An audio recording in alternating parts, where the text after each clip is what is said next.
Hey everybody, it's a Saturday and we're kind of finally goddamn back for an episode of D&D. Woo!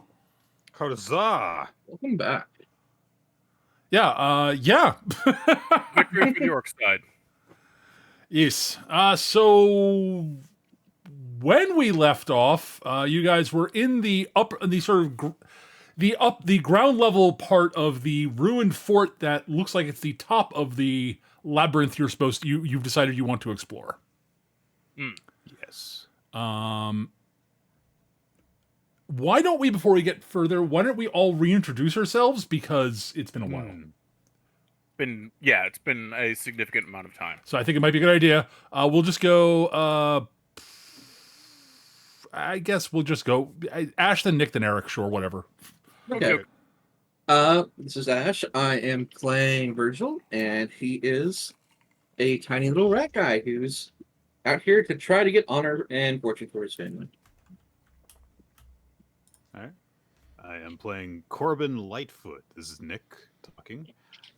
Corbin is a tall, metallic, spiky guy who uses the various blades and pointy things on his body to fight hand-to-hand.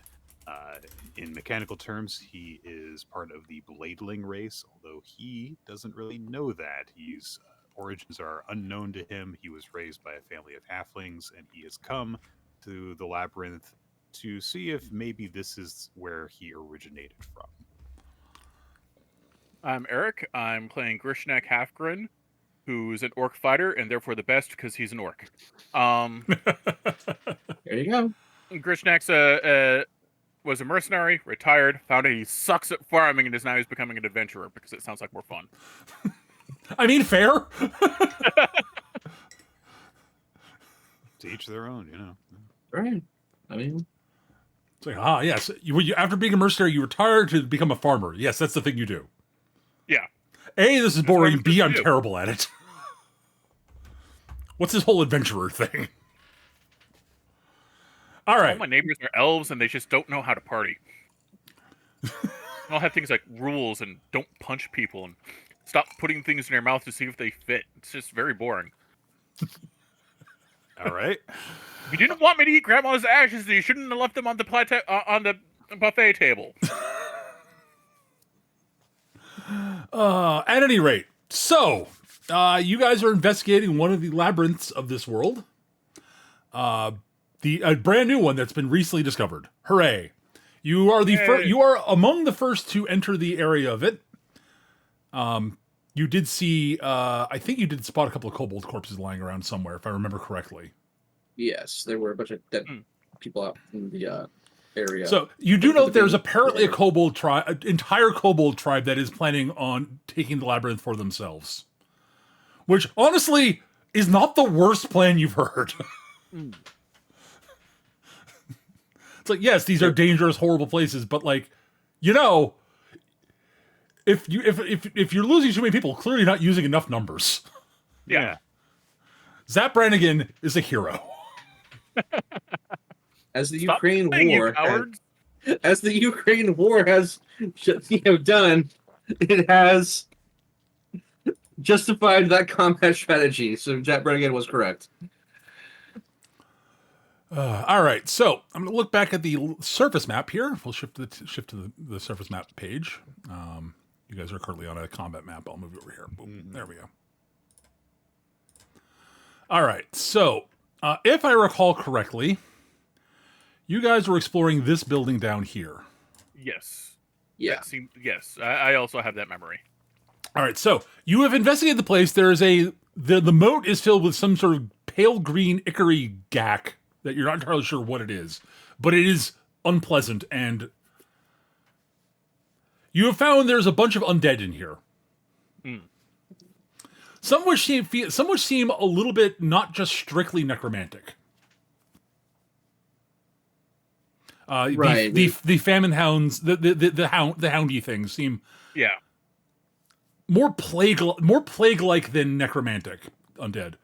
Same with some of the zombies, though some of the zombies and skeletons seem just like, yeah, they're skeletons and zombies. I mean, Right. but there's some weird tainted zombies that seem a little bit weird. And there is definitely an aura of something odd about this place, but none of you really have the arcane knowledge to figure that out. Yeah, it's Well, it's not entirely true. Ash, you have you have a chance at it. You're an artificer. I forgot. Yes, that is true. Like Yeah, I you do remember... know there's something up magically about this area, but you have not figured it out yet. That is correct. Yeah, All right. Use your nerd powers. Figure that out. Nerd powers. All right, so the question I have for you is, where do you want to go next? So, have we explored the entire building we're in at this point? Yes, there's not much else in this building. So let me go back to the combat maps because I think that had some more details on it. Yup. Yeah, right. I'm refreshing my memory. Yeah, you'd finish up the fight in here and finish sort of exploring in here. It's basically a watch house in there, as you can tell. Sort of, it's a bunkhouse for it was I should say a bunkhouse. Where the guards would hang out and such. There's a bunk. I think it's very cute. There's clearly a couple living in here. That was me fucking that was me fucking up placing the stamps on the map and getting fed up with doing it after I did the same thing 3 times in a row and giving up. No, there was a couple. I've already written it in my head. It's canon. Either that or it's a really big dude to push 2 beds together. We've got to find them. We've got to get them reunited. This is our cause for this adventure. Those are bunk beds. That is a polycule. I mean, it's possible. Either or it's 2 entirely separate couples that just live upstairs from each other. I thought it's a very short Etten. It's a throuple and one guy who's very awkward. I'm just the roommate, Steve. I'm not part of this whole thing.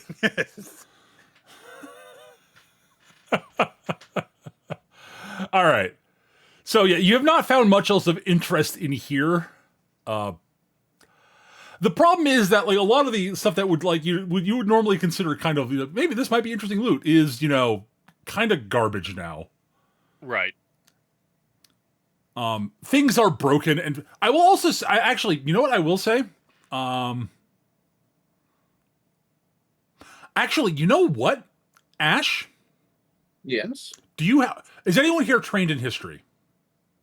Let me look. I doubt it. I am trained in history. You may make a history check. All right. Anyone trained in history, make a check. That is a nat 1, I think. That is a nat 1. Okay, never mind. There's a lot of old stuff in here. It's old. It's all right. I've got a -1 to my history skill, so I'm going to intimidate the object to tell me its history. Okay, go for it. You may roll. I will tell you you're going to fail. Even a nat 20. Unlike the way some games interpret D&D, nat 20s are not an automatic success. Right. On skill checks. Nat 1s are also not an automatic failure. Only in combat. Virgil technically has even with the lowest possible roll he can make, it still has a 50-50 chance of beating my history check on this. That is, that's actually okay, Eric. What if I intimidate this? That's a totally intimidated it into telling me what yes. it does. If this was a living, breathing, sentient individual, you would have scared the living shit out of them. Sadly, it's a dinner plate. But it's a collectible dinner's plate. Look, it's got a king's face on it. Maybe? Paint's kind of chipped and faded, so, it looks kind of kingly, I guess. Well, I don't know. Actually, Eric, you don't know if it's kingly or not. It's not an orc. Orcs might have a different opinion of how you draw a portrait of a monarch. Generally, you paint them like a target because your whole point is to get cool enough to kill him and take his place. Well, that is not what this is. That is not what this looks like. So, Klingon starship rules, So here's a question. I've kind of forgotten this just through lack of playing. Yep, absolutely. Questions like this are absolutely encouraged. What would be the equivalent of an investigation check in the skills that we? Oh, that's a good question. It would be you would make a roll for what Okay, if you're doing sort of general investigation, perception, Okay. an active perception check. If you wanted to be tied to a specific thing, you'd use the appropriate skill for that. Okay. So I guess that I'm going to just do general perception. That's then, fine. Just to see if anything stands out. That's fine. That's about the only thing that I can do. I am not Cool. an intellectual character either. So On the plus side, perception is based on wisdom, so yes, and wisdom is good for me. So 15. 15, not bad. That's actually pretty good. All right. All right. I will say this, Nick, and this is something. All right. So when Corbin is looking at stuff, you hear sort of Corbin start talking about some of the things he's looking at. Ash, I'm going to give you another history check for this in response to some things that. So. All right. 101 ways to raise the dead. Much better. 26, you say. All right. So yeah, that's a much better roll. All right.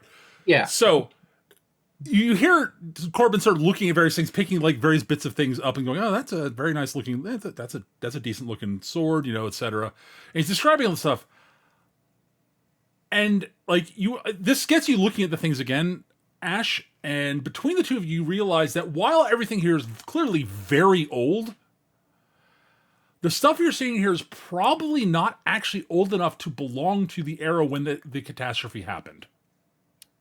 Okay, so Like they're like a metal sword of this type of metal right, should have rusted away completely by now. right, okay. Right. So something has somehow preserved the That- area that we're in, or Yep. someone has been occupying this. A long time. It was a lot. It is old. Like this is at least Ash. Your estimate is it's at least a couple centuries old. Got it. Yeah. It's at least like a century, maybe two old. But like from everything everyone that you understand about the catastrophe, that was a long time ago. I think. Let me double check my notes on this. Maybe I'm misremembering my own notes. Hang on. I should double check that. No, I typed the wrong thing.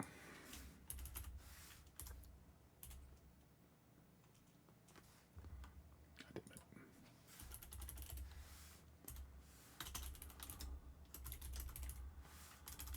There's my notes. That's the wrong thing.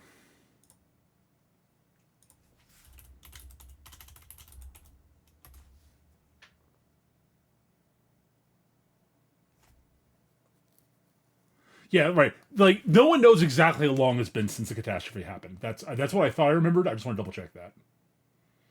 But it's long enough for civilizations to start rebuilding themselves.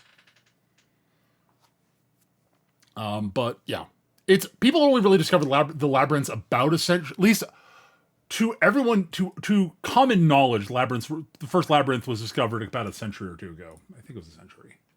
Okay, so it's a kind of a thing where like we're digging through all this stuff. At some point, Corbin picks up like a sword or something and says, "Hey, the thing is about these kind of things is that when it rusts like this, you can still just kind of chip away at the rust, and there might be still a useful tool underneath it. My daddy always has to take stuff to the smith every now and again, and then that like triggers something Yes.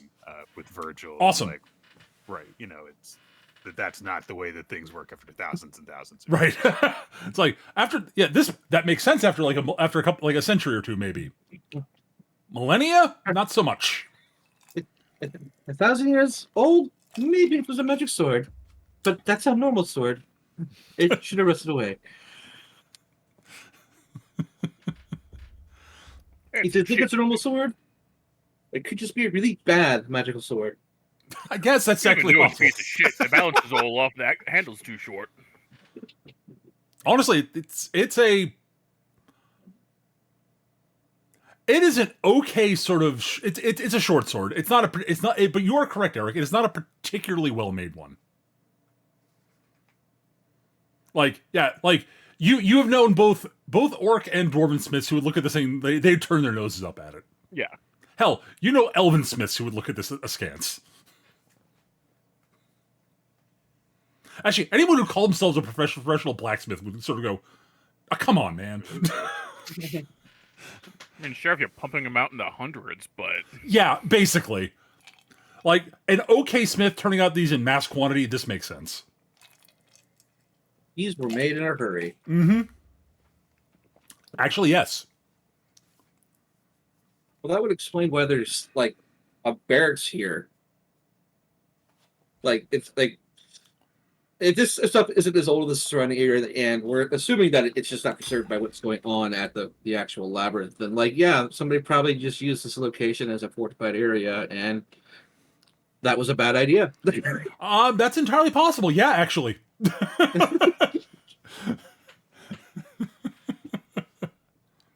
Maybe they didn't know where they were sending it up next to. This is why you always want to gas the tunnels.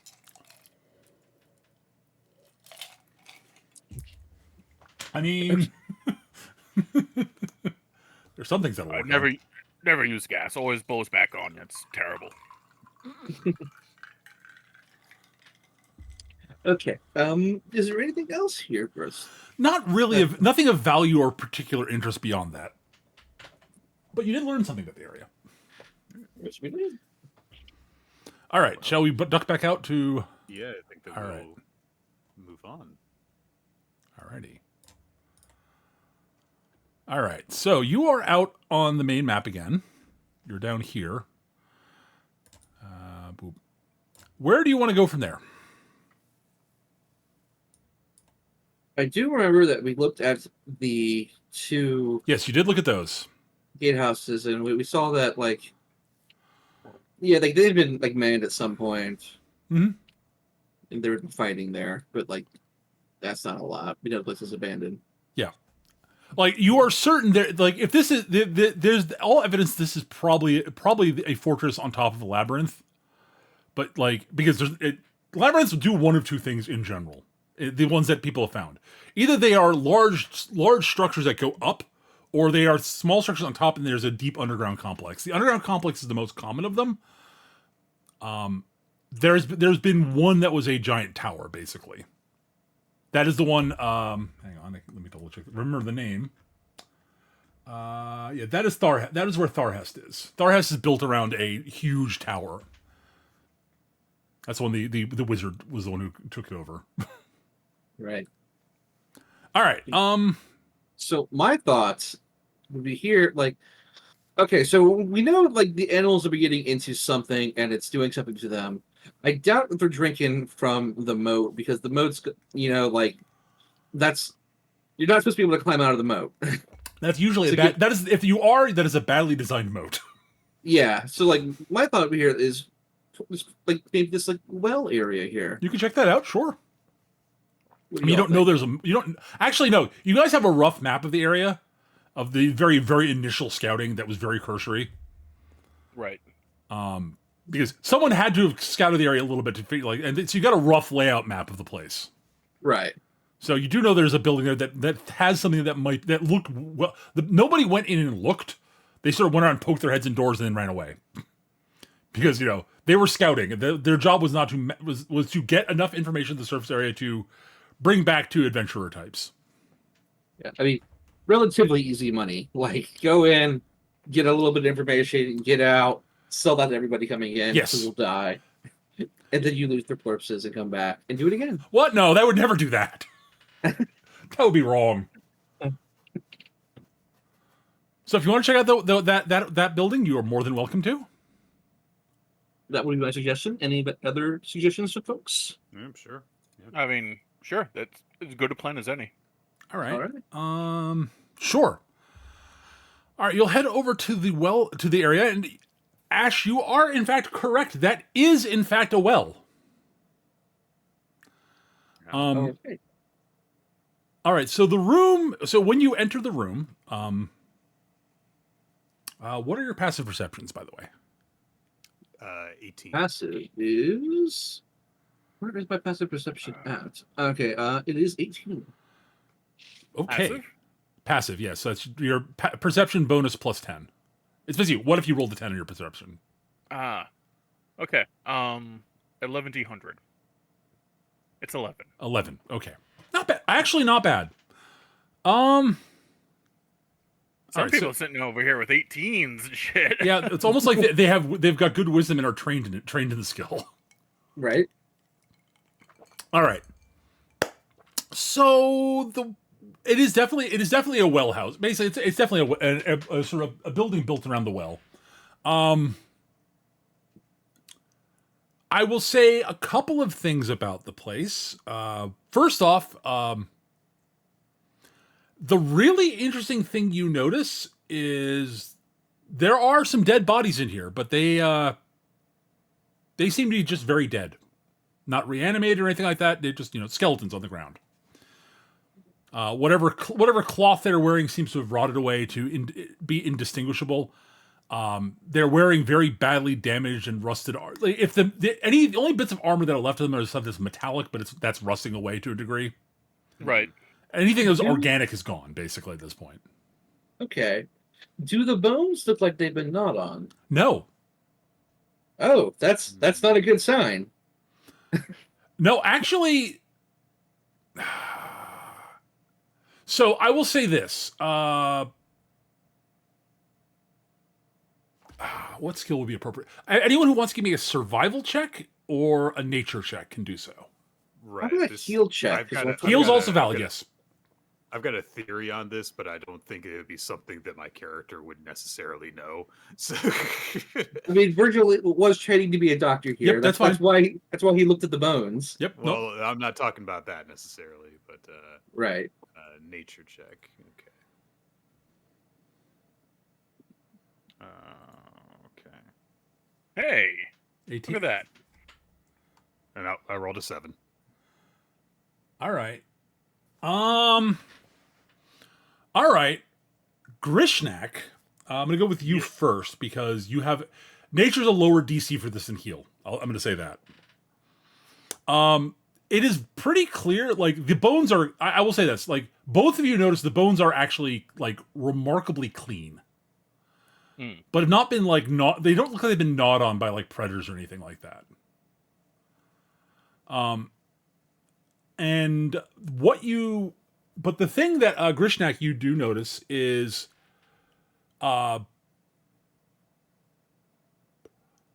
while there aren't a lot of like there's not much wildlife. As I mentioned in the first session, there's basically no actual like wildlife that you guys have noticed around here. This room, there are a few insects flying around. Oh yeah, bugs ate them. Yep. Your guess and what you mentioned that confirms with what your sort of your medical knowledge, Virgil, is that it looks like the bones have been cleaned. Like the bones were cleaned by insects and worms and stuff like that, probably. But like nothing larger seems to have come in here. I'm going to say this, Corbin, while you're wandering around with your passive perception, you do notice that the well, you sort of look down in it, the well water doesn't smell as wrong as the moat did. It smells a little brackish, but mostly kind of clean smelling. It smells like, you can sort of smell it. It smells like a well that's not been used in a while, basically. Right. So maybe there's like some pond scum or whatever the hell. Yeah, but that's about it. The other thing that you notice that is remarkably surprising is and it doesn't even smell like it smells like it's not been used in like a couple of years, not like, centuries. You do also notice that the rope that's sort of dangling down to the rope system for the bucket and such seems to be intact, which it really shouldn't be. Right, ropes. Yeah. Like, there's rope there. Why is there rope there?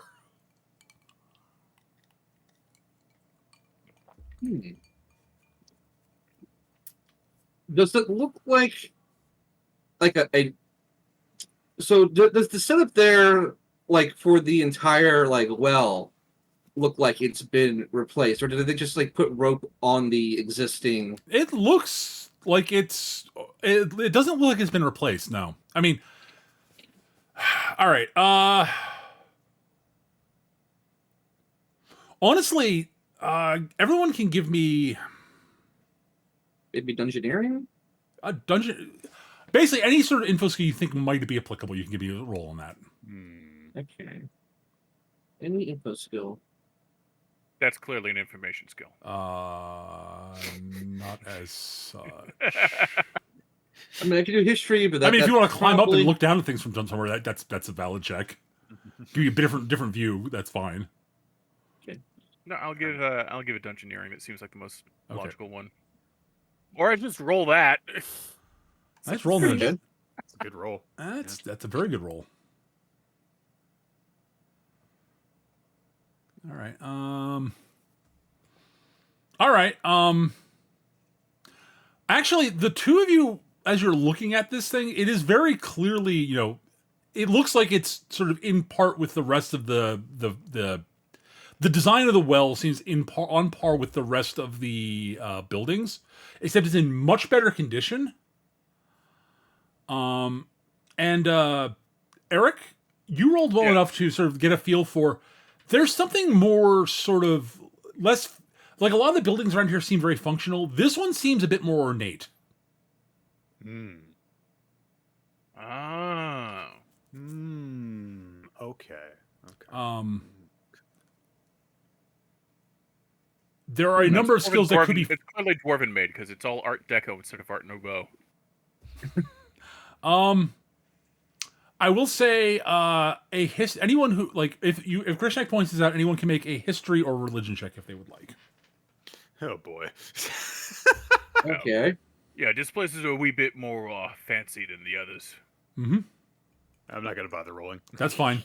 I understand. Okay, that's another 26. Right. Okay. Yeah.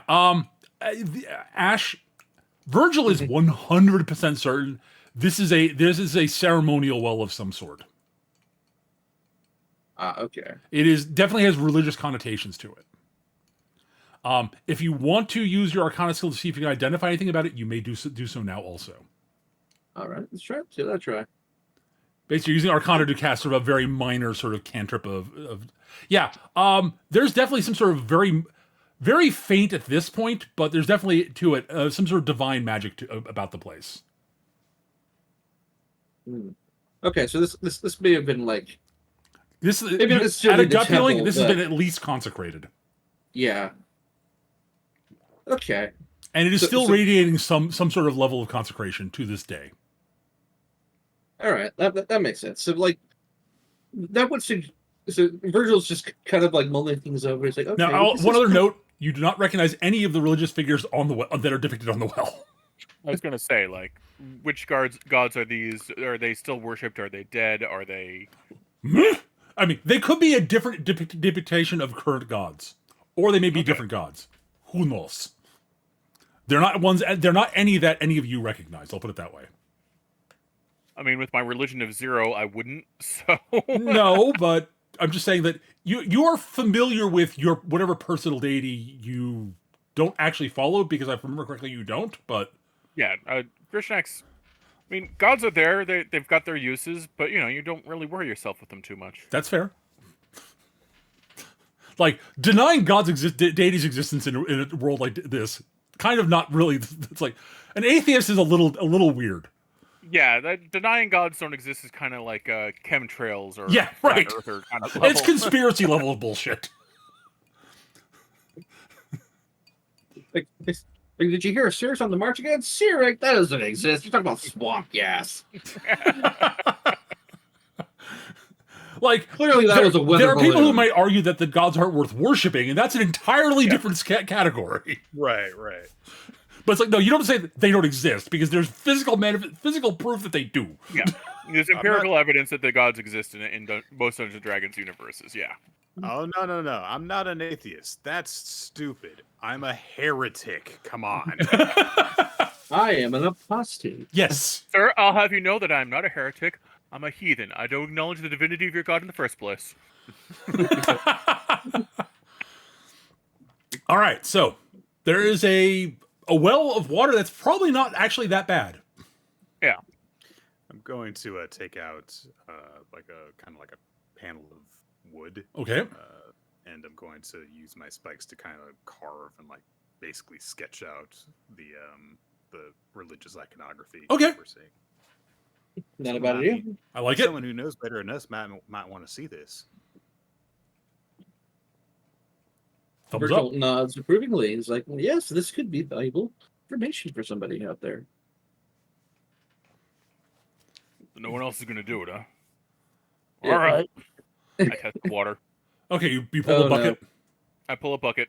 Okay. You pull a bucket up. It smells a little brackish and but it's shockingly clean looking water. So one of those things where it's like, you might want to like run it through a filter, but Honestly, you could probably just skim the top off and it's probably fine. Oh, okay. Not even that. Jeez. There's Ash, you can give me another actually I'm not gonna make you roll for this. There's definitely something magical about the water. It's faint at this point, but So Virgil. So as Ash is looking at this, I proceed to take a swig. okay, Straight out of the bucket. sure. Oh no! You've drunk much Do I die? worse. Do I become a zombie? Oh no, God no. No.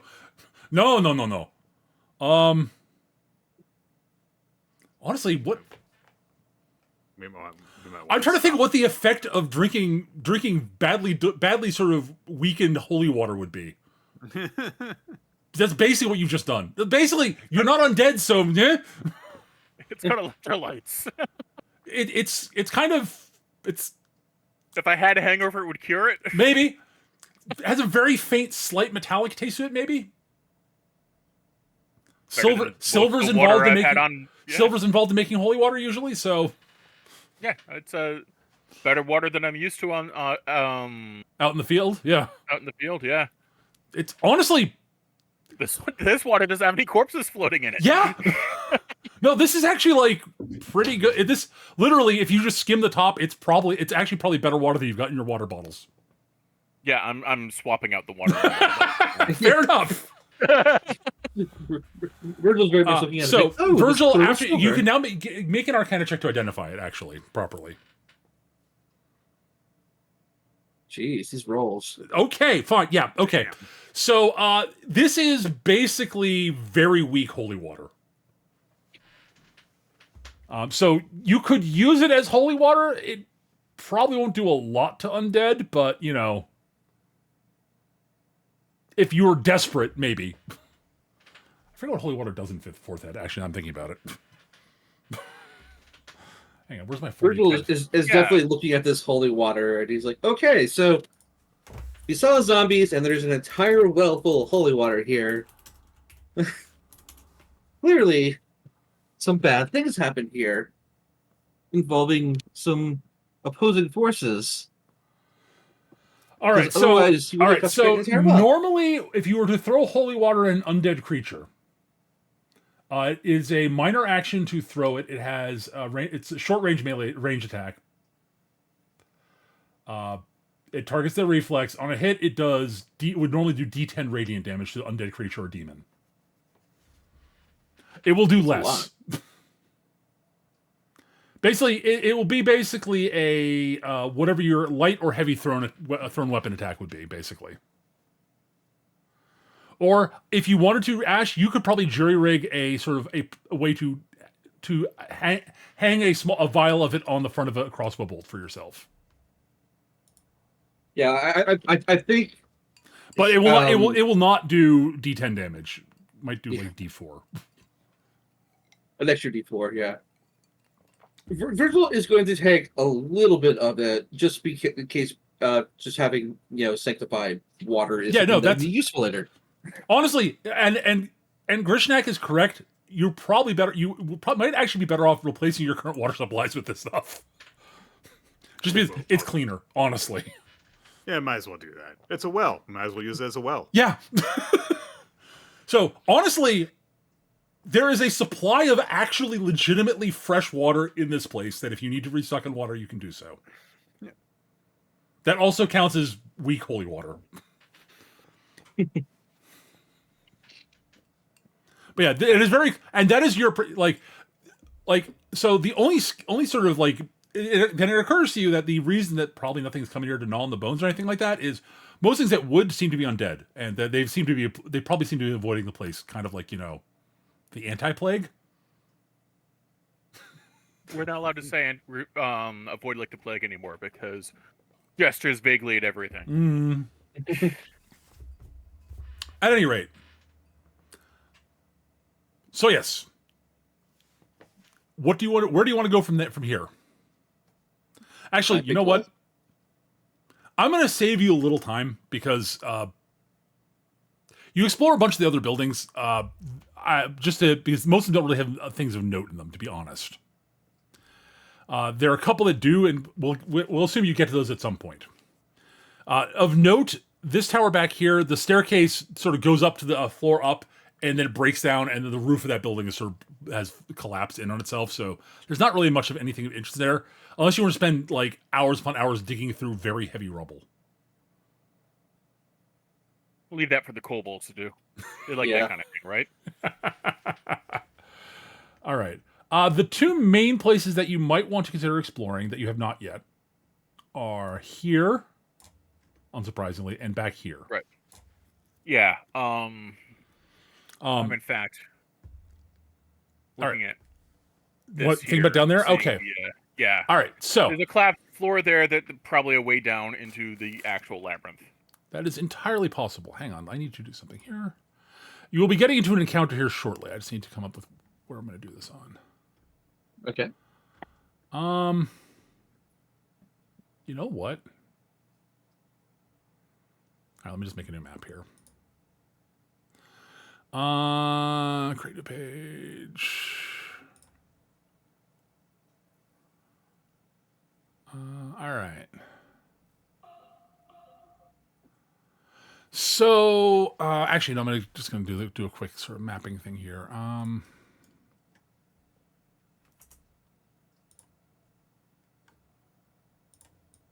Let's make a quick map here.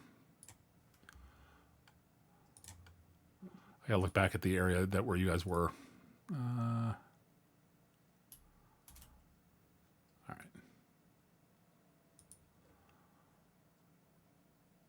So.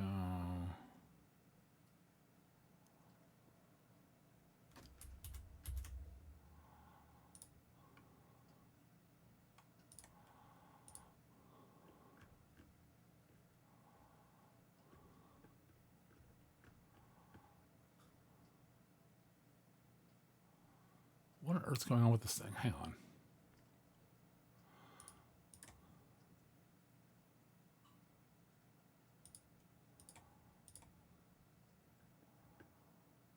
I'm confused by my map making tool software here. It is doing something weird. Oh my god, what is going on? Okay, never mind. I'm not going to do this right now. It is not working the way I want it to. Fuck it. Gotcha. Something's up with it. It may be that it's just not working. Doesn't like working in the browser we're in. I'm not going to worry about that. All right, so going to you should drag your hang on, I should move you to the. That's moving us to a blank map here, and I should drag that over here. All right, so drag your tokens onto this map. I'm going to see if I should be able to draw on this map. Yeah, I can. Okay, great. Yeah, all right, so. So,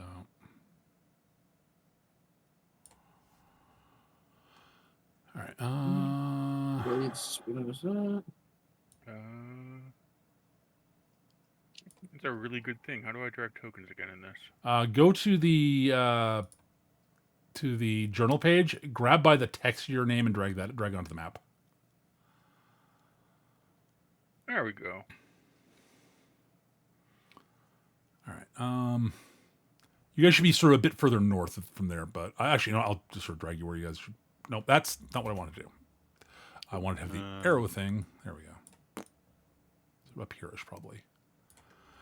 All right. So as you're moving down, this is the big thing with the stairs up in it. You can sort of guess roughly where you are on the map from this, I think. Yeah. So basically, let me go back to the stupid thing here.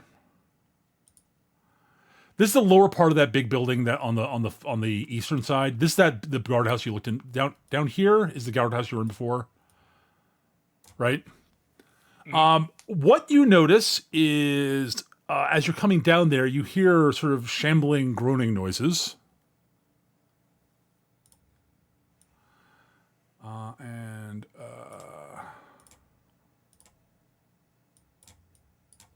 on, I come back here. Okay, hang on. Okay, there we go. All right. So, what you notice is that there is a small horde of undead, mostly zombies and such, coming around the corner, come sort of wandering over in your general direction. They have noticed you and are advancing on you. Gotcha. Like here? Coming from sort of, well, you'll see. I'm going to place them on the map from around there and around here also. Okay. So basically it is. There we go.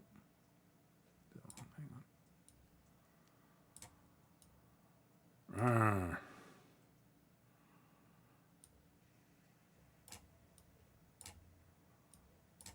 Tainted zombie. Rar. Rar. Rar. Rar. And over here.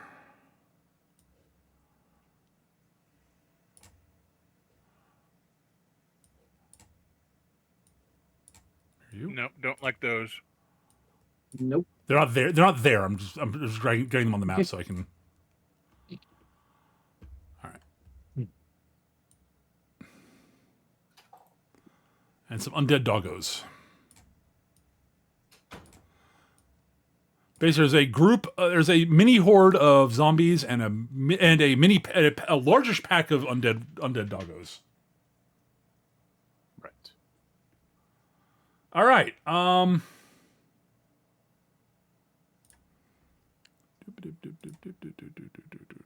the right thing.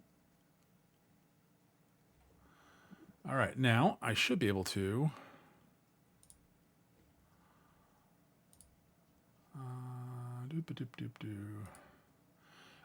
Nobody is surprised. I'll put it that way. Okay.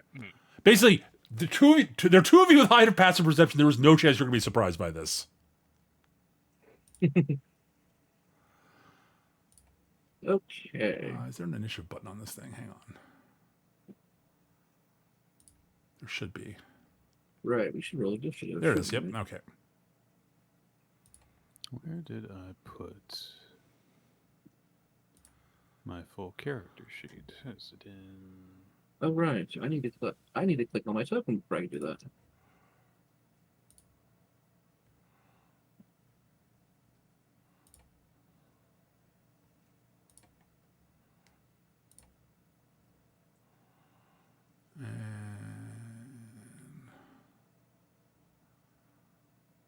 Yep, I'm fast. We're counting down, right? We're counting up, right? So I'm fast. Golf rules. I don't even see where the hell my goddamn. Click on your character thing in the journal. Yeah, I can't find where my my check is. For The initiative is on the right side below the defenses, and there there it should be a little is. button for it. Got it.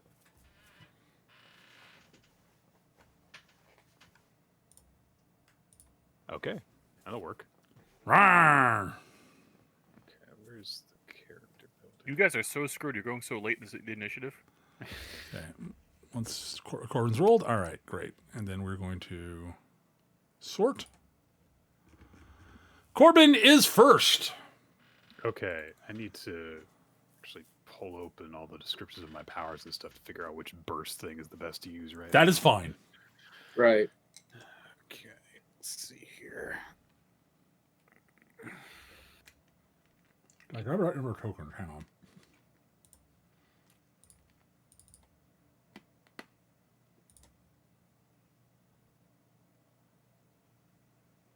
I'm sorry. I have short one tainted zombie.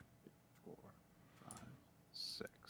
I know you guys you guys would have been crushed by if there had only been one. You hated that. Right.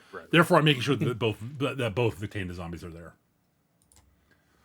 Let's see here. On the plus side, there's only one of the Famine Hounds, which, if I remember correctly, were kind of obnoxious. Yeah, they attack reflex, so I don't like them. Okay, here we go. Fair. That. Powers. Okay. Close blast 2. Okay.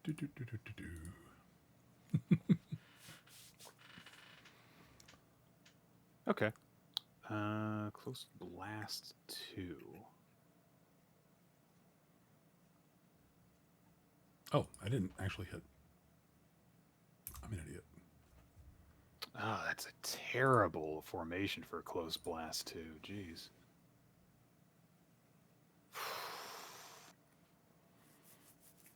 Okay. I forgot to actually push the send button for the announcement to the Discord. Oh. Whoops.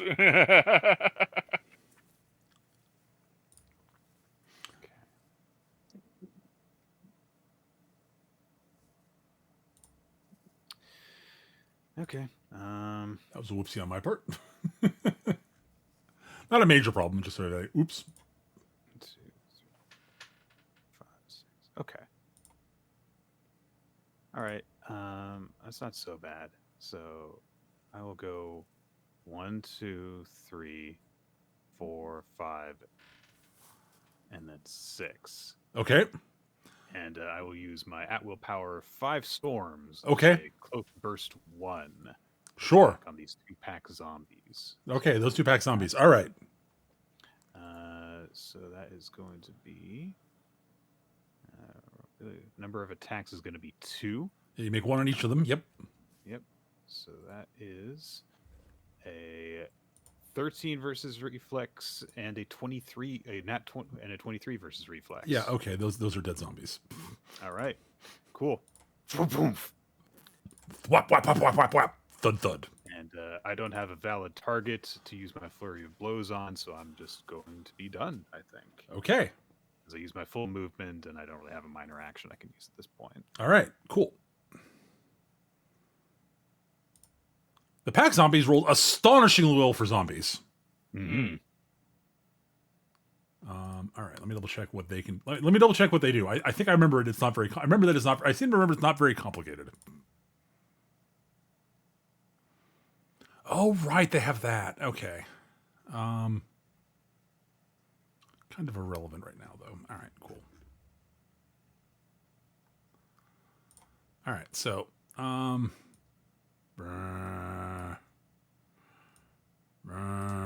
they're not smart enough to A, avoid close burst, or B, they mostly just see living question mark thing thing that they think probably has a brain they can eat or something like that, and lurch up to it. They don't really think tactically. Well, I think I have a brain. I'm not too sure, though. Never bothered to check. All right, pack zombie, where they are. Boop, boop. All right. Well, best place to get hit in your head is the hardest spot. All right, first attack and second attack. So the first one will hit me for 4 damage. Yep. It's a good. So one of them, the first one, lurches back and slams you with a heavy zombie fist. Some of the bits of flesh are carved off by hitting your spiky body, but it's a zombie. Right. Doesn't really, yeah. It cares not. All right, that is it for the pack zombies. The rot puppies go now. How fast are these fuckers? I forget. I think if I was smart, I actually included their movement stats on the character sheet. I did not, because I'm an idiot. Not on those. I did it on most of them, just not that one. This is easy to look up, though. Oh, yep, yeah, okay. I'm going to update it now. That's right. They are fast.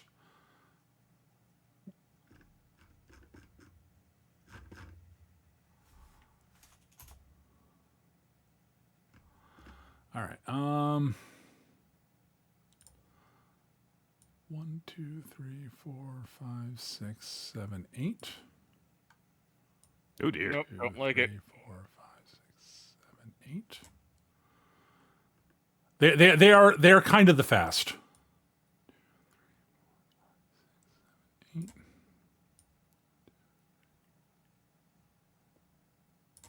Arrgh. So there are two that the two get to attack you. One on each of you two. Yep. Okay. They only have the one ability. Ash, Eric. All right. So me Yep, they get to me. first. 4, 5. 19 reflex. Let me look. My reflex is 14. That gets me. Yep. So each of you take 5 necrotic damage. Ah, chomp. No, that's not how that works. Any other ability? Yeah, okay. The other thing you note about them is they are stinky. It's a very unpleasant scent. To the point where you get a -1 to attack rolls while adjacent to one. Ah. It does not stack. I Yeah, was that gonna would be say. very bad. Yeah. It is a typed penalty. They do not stack. Insert that image of Remy from Ratatouille about the vomit. Yeah. It'd be pretty bad for a level 1 encounter. Yes. 1, 2, 3, 4, 5, 6, 7, 8. Actually, it's going over there. I don't think any of these have range attacks on the plus side, so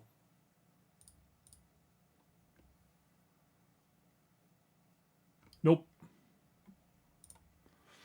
It is done. Virgil, you're up. Okay. So,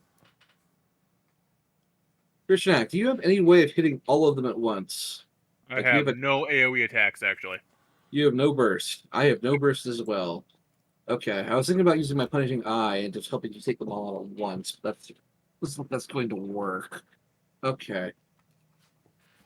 So if I move out of this one's reach, You can I'm gonna- 5 foot step away safely. You can shift away basically. all right, I can shift and then do an attack. All right, Yeah. so Yes, you can use a move action to shift. so that's a shift for Yep. 5. Yep. And then I'm going to go for this one here, Okay. and I'm going to use my I think this is my encounter power. Ooh, nice. Scouring weapon. All right. Oh yeah. Yeah. It's a very dead dog. Very dead zombie dog. Rawr, woof. It's just like a big spot of acid, and Yep. it just eats it alive. Yep. It is gone. Very horrible. Oh yeah. There is no more Rawtound there. All right, and is there anything I could use a minor action? That's a good question. You could use an infusion on somebody. I could use an infusion as a minor action. Okay. You or Eric, you or Grishnak. Corbin is a little bit far away. Yeah. Okay, I probably need more, so I'm going to use one on me. Use my curative admixture. All right. So healing surge plus 3 3. plus 2. No, it's plus 3. Yeah. And my healing surge is. Where's the roll for that? It's not a roll. It's a flat number. Right. It is 5. Yep. All right. It is, So I'm getting 8. which will heal you most of the way back up if I'm not correct, not wrong. Yes. I wasn't even aware you were hurt. Yes. Oh, You wait, got no. it. Wrong direction. Oh, I'm misreading that. Sorry. We Oh, did wait. have previous encounters, so Right, Okay. right. 22. You should be at 22. Yeah. There you go. There we go. All right. Tainted zombies go. I think they're pretty slow, if I remember correctly. They're zombies. The pack zombies are a little faster than the tainted ones. The tainted ones kind of shamble. Yeah, I'm correct. Yeah. I'm going to move these out of the way just so they're not. fair enough. Yeah. Nope, not the. Move the walls. 1, 2, 3, 4. Only one of them's attacking this turn. Okay. All right. Tainted zombies have like an aura or anything like that? Nope. Okay. Then it will attempt to. It will use. Hang on. Tainted zombie. There we go. It will use zombie slam on you. It's tainted zombie slam on you. Wata. Is also a hit, and I'm immobilized apparently. Yes. Save ends. That's not good. It is now. It is. You can now see it looking like it's planning on chowing down and trying to chow down on you now that you're immobilized. Gotcha. They're done. Grishnak. All right. I guess I will Tide of Iron the guy who's on top of me. Fair enough. That's a dead zombie. That's a dead puppy. Dog. Yeah, this is such a bad plan, but I can't leave the rat out in the open. All right. And I already used my whatchamacallit, my action surge last time I remember. Yep.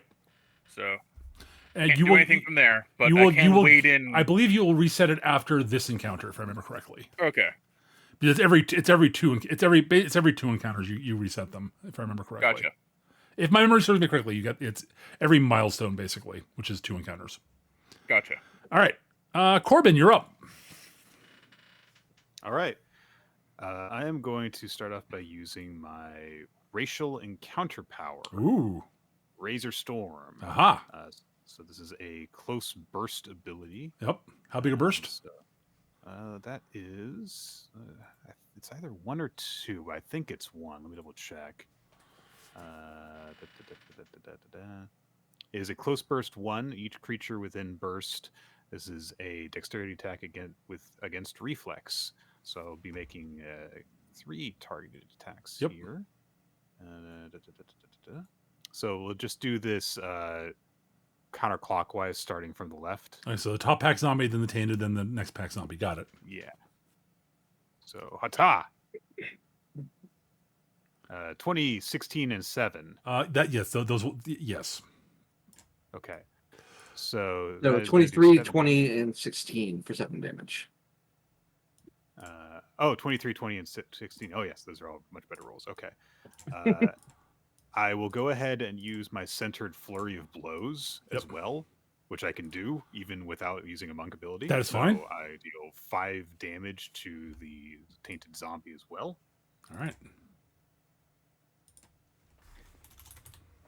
Ow. Well, it doesn't say ow, but And that was my minor action. So I am going to use my actual monk encounter power, Drunken Monkey. yep.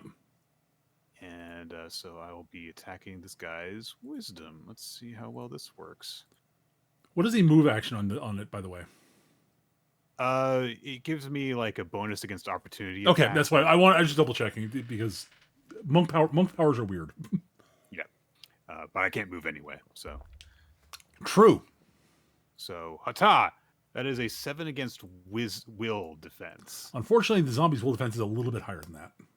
Can I re-roll that for my once per encounter thing? Yes, you're yes. Yeah, you may use the one. Yes, absolutely. You can absolutely use everyone. We are doing the hero point thing, so yes, you may use your. Oh, okay. This is kind of an important roll for It me. is. So I'll go ahead and do that. 23 against will. That is much better. All right, so he takes 8 damage. Yep. I can then slide the target 1 square, so I will slide him 1 to his left. All right. I'm doing math here. Okay. Boop. And he now makes a free melee basic attack against the enemy next to him. All right. That is a zombie slam. And does a +3 bonus to this. All right. So add 3 to this roll. Yep. That's only 8 for his AC. 11 for his AC. So I guess that is not enough. They do have 13 AC. That's fine though. It would have been nice to immobilize that guy. I agree. Yes. So now I'm immobilized because I've basically been slammed off my feet, right? It's You, not it like basically, it's you're yeah. It's actually sort of a more of a mystical effect of. It's more of an effect of what the zombie does. You're sort of quasi. Your legs are kind of Got it. paralyzed, but you do get a saving. You get your saving end of turn saving Right. throw. So I'll go ahead and do that. You are still It's only a immobilized. 4. That sucks. Oh boy. Pack zombies. They are all dead. Rot hounds. Well, I mean, you're right there, Krishnak. I know. I put myself there for a Arr! reason. Actually, no, he's gonna go there. Sounds Arr! Chomp, chomp, chewy chomp.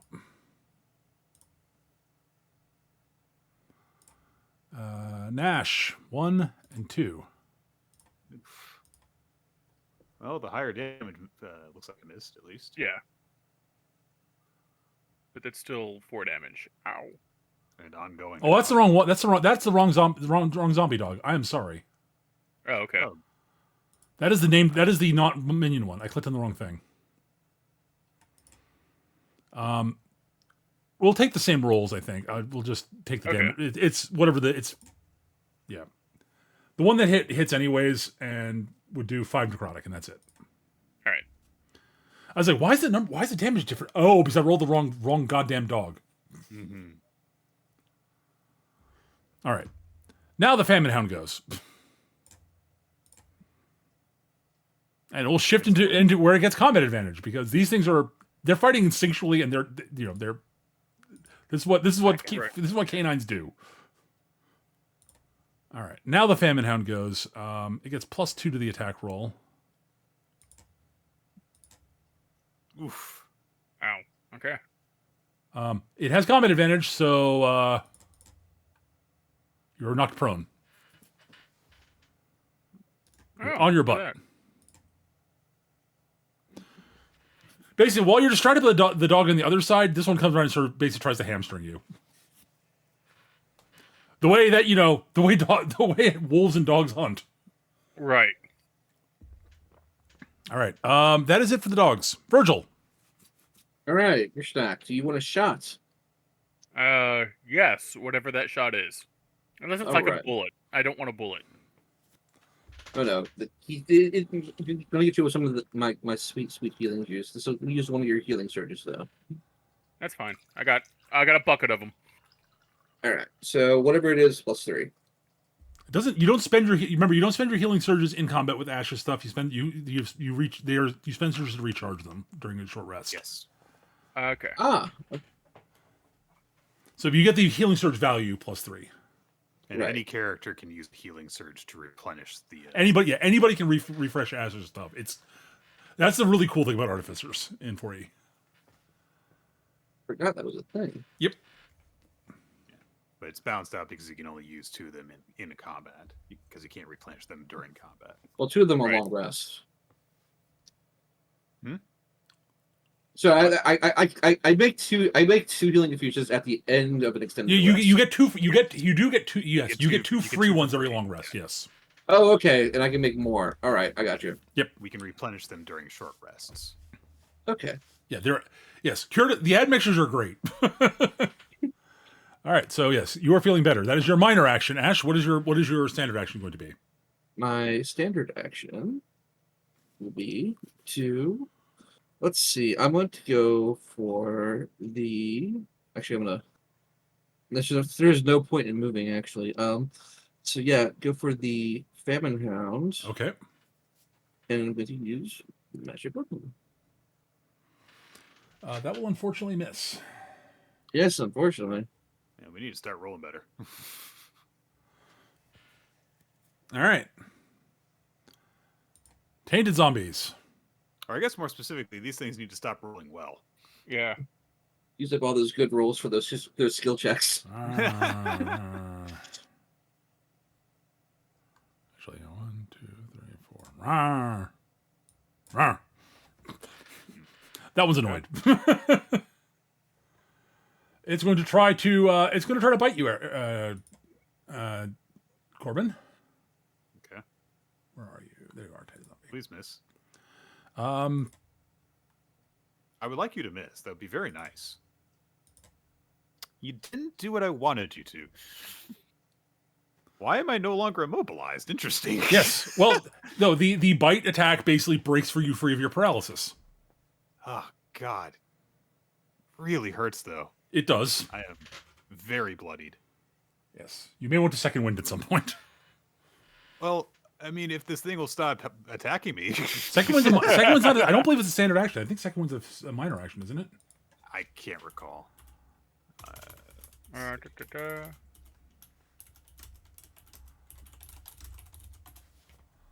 The standard action.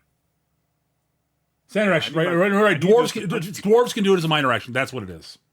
Yeah, I need those to punch people. Yeah. No, I agree. That is fair.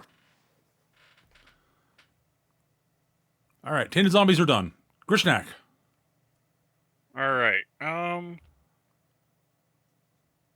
I take the 5 ongoing. Yes, you do. That's our turn.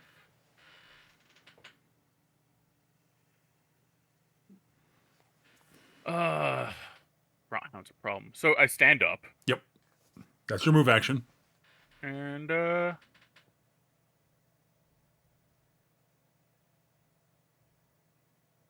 think I will Warrior Surge, actually. Okay. But I miss, so that sucks. Well, but I have a hero point. you can spend your hero point to reroll that if you'd like. That will hit. All right, great. That's on the Rot Hound? On the Famine Hand. Famine Hound, okay, great. We're going to be up to 27. And okay, 7 damage, good. And guess I roll to end the ongoing? Yes, ongoing's end of turn, d20. All right, 10 or better, it goes away.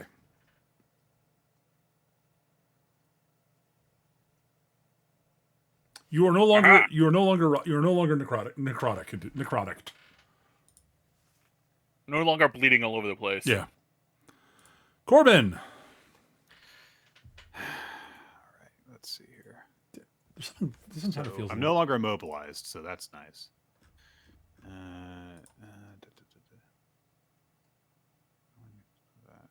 Oh, do I do extra damage from the magic weapon? Oh, you were no. Ash was not adjacent to you. Okay. Also, did Well, not hit. anyway, Ash missed. It only takes effect on a hit. Yeah. Okay.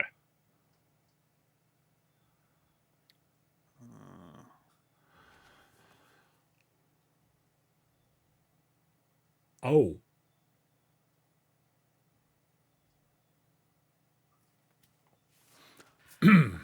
I just realized something about this encounter design.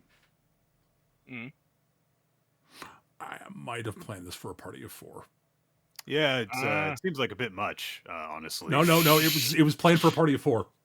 When I built this encounter a while ago, so I'm like, oh right. 2, 3, No one's dead yet, so it's okay. Yeah, it's fine. No, I can work around things. It's not a problem. I'm not trying to murder you. All right, I got it. Okay, I'm going to use my daily power, Mhm. Whirling Mantis Step. This allows me to shift my speed. If I enter a square adjacent to any enemy during the shift, I can slide that enemy 1 square. I can slide each enemy only once during the shift. So I'm going to shift 1, 2, 3, 4, 5, and 6. So as a result of that, I can shift both Tainted Zombies and the Hound 1 square. All right, where do you want them? I'm going to shift the Tainted Zombie down 1 and move it further away from. No, not that one. The other one. Okay. That one can stay where it is. Yeah. And I'm going to shift the Rot Hound 1 to the right. Then I get to make an attack, now that I've ended the movement, against up to 3 creatures. So I will attack both the Rot Hound and the Tainted Zombie. All right. So we will do that.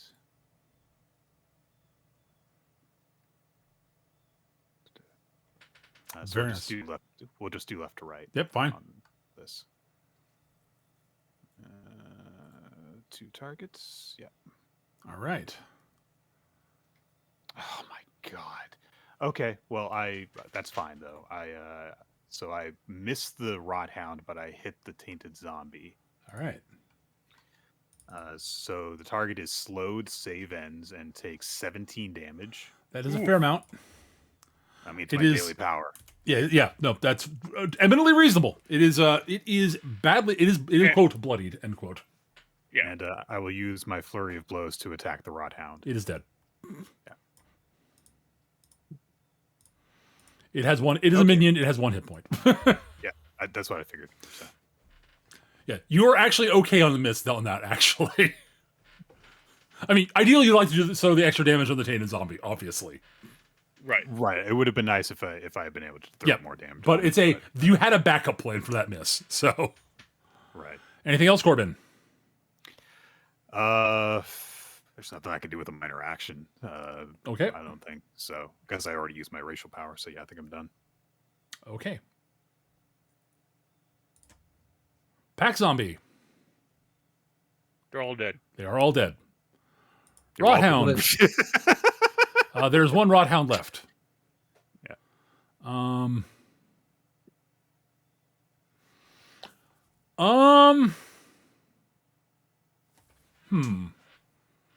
There is a smart thing it could do, and there's a potentially very, very nasty thing it could do if it pulls it off.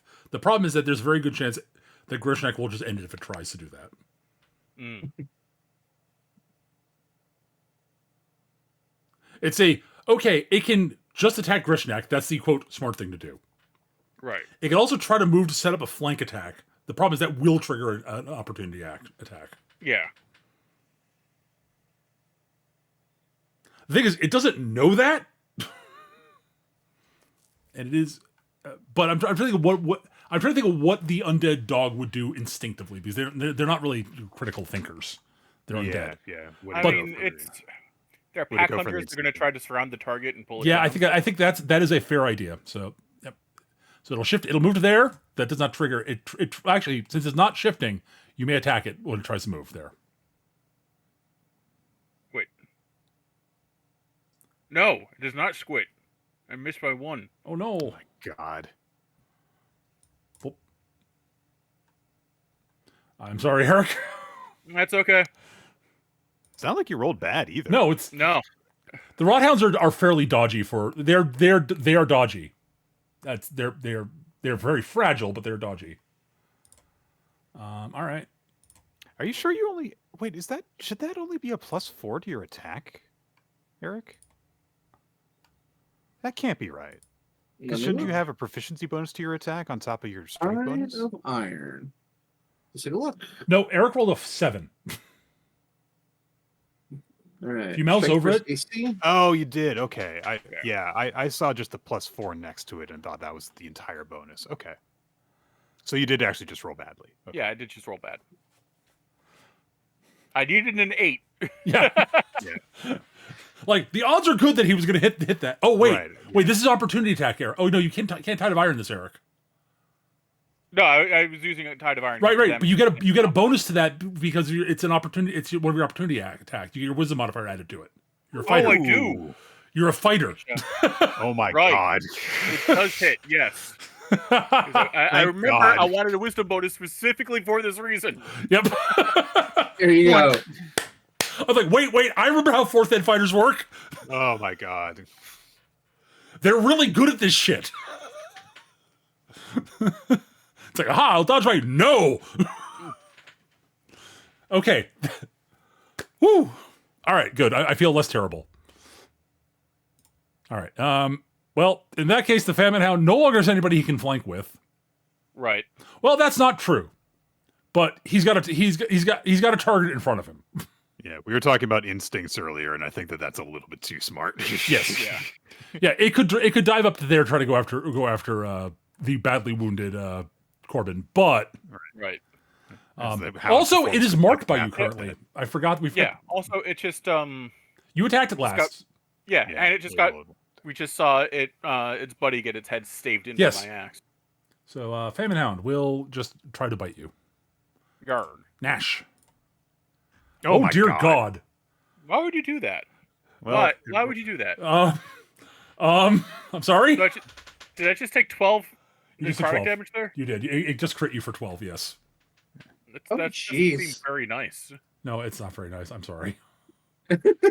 Well, I'm glad I got the healing from the last. Yes. It's a really good thing. It's a really good thing that Peter's rolling well on attacks in this encounter that he accidentally made for too many people. Yes. Oh, I know why. When I built this encounter. I was on one of the weekends we knew Anne was going to be here. Oh, right. Right, but she's That's fine. she's at LARP this weekend. Yep. Oh well. My bad. This is my bad. I should have double checked it and adjusted down. Anyways, Virgil, you're up. Okay, I think the best thing Virgil can do is head between here. So 1, 2, 3, 4. I can do 7, so that's fine. Gonna magic weapon the tainted zombies. So I think I have a better chance of actually hitting that, and that'll give bonuses to both Corbin and to Grishnak. Yes, and to yourself technically. I think. Yeah, I believe yes, so. it does. It does affect himself. Yes. 12 versus AC. That will not hit. God. It misses by 1. Jesus Christ. You can spend your hero point to roll that if you would like. Another 7 to hit. Yeah, I'm gonna do my hero point this time. All right. Again. Oh, jeez. You rolled a 2. Fucking God damn it. You know All what? right. You know what? I'm going to retroactively change how hero points work because I like this better. You may either re-roll or just add 2 to the roll. Add 2 to the. All right. I think honestly, one of my minor issues with D&D in general is how swingy the rolls can be sometimes. Right. This solves that issue. Okay, so like we'll add 2 to that. I'm hoping that actually hits. Yeah, this is going forward. This is how hero points are going to work. Okay. This is by the way, for the people watching, this is a homebrew rule that I use in a lot of games. Is giving out like once per session reroll to everybody so the dice don't completely screw you all the time if they're being especially in like online rollers, they tend to be a bit streaky. So. Oh yeah. All right, so you hit on the first one. All right, so everybody gets +1. And that's 12 damage. 12 damage to the tainted zombie, which is almost enough. So close. All right. Zombie turns. You're not going to hit me. Thank God I moved him further away. Oh yeah, he was almost able to get to Ash. I'm gonna move this doggo. Yeah, fair enough. Where are you attacking? He's attacking Corbin. Not Corbin. He's attacking Virgil. Virgil. Oh, I'm sorry. Virgil shot him. Angry zombie. That deal a lot of damage to him. Oh yeah, it almost dropped it. Slam. 19 is AC. Christ. Yep, that's up my AC 16. So that's Take 3. Take 3. That's not bad. But your legs feel like they're rooted in the ground. Yes, Kenneth. I got the idea for using these much like the bennies and like Savage Worlds and a bunch of other systems.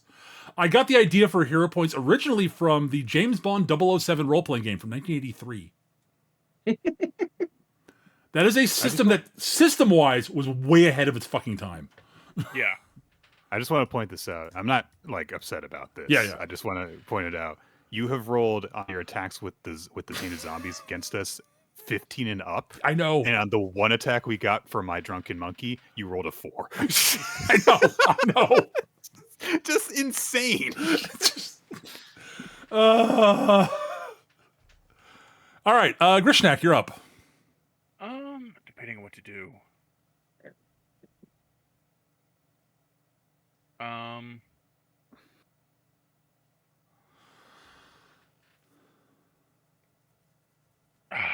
really, really wish I had an action point so I could solve a lot of problems if I just had an extra attack. Yeah. Honestly, if you hold up that famine hound, I'm going to make things a lot better for us soon, hopefully. All right. Do you want him moved anywhere, or do you want him just where he is? I don't know how far you can move him, but if you were able to move him, I can push him a space. Nah, that won't help, unfortunately. All right, then I'll just brash strike him. All right, brash strike, go. God. Oh my God. Are you sure that water was blessed?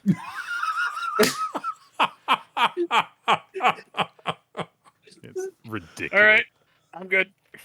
We shouldn't have had the water. There was 3 dead guys next to it. We should have taken the hint. Oh my god. Okay. I'm sorry. Even if the magic weapon doesn't help, sorry. No, you rolled a 1. You rolled Yeah. 1. What?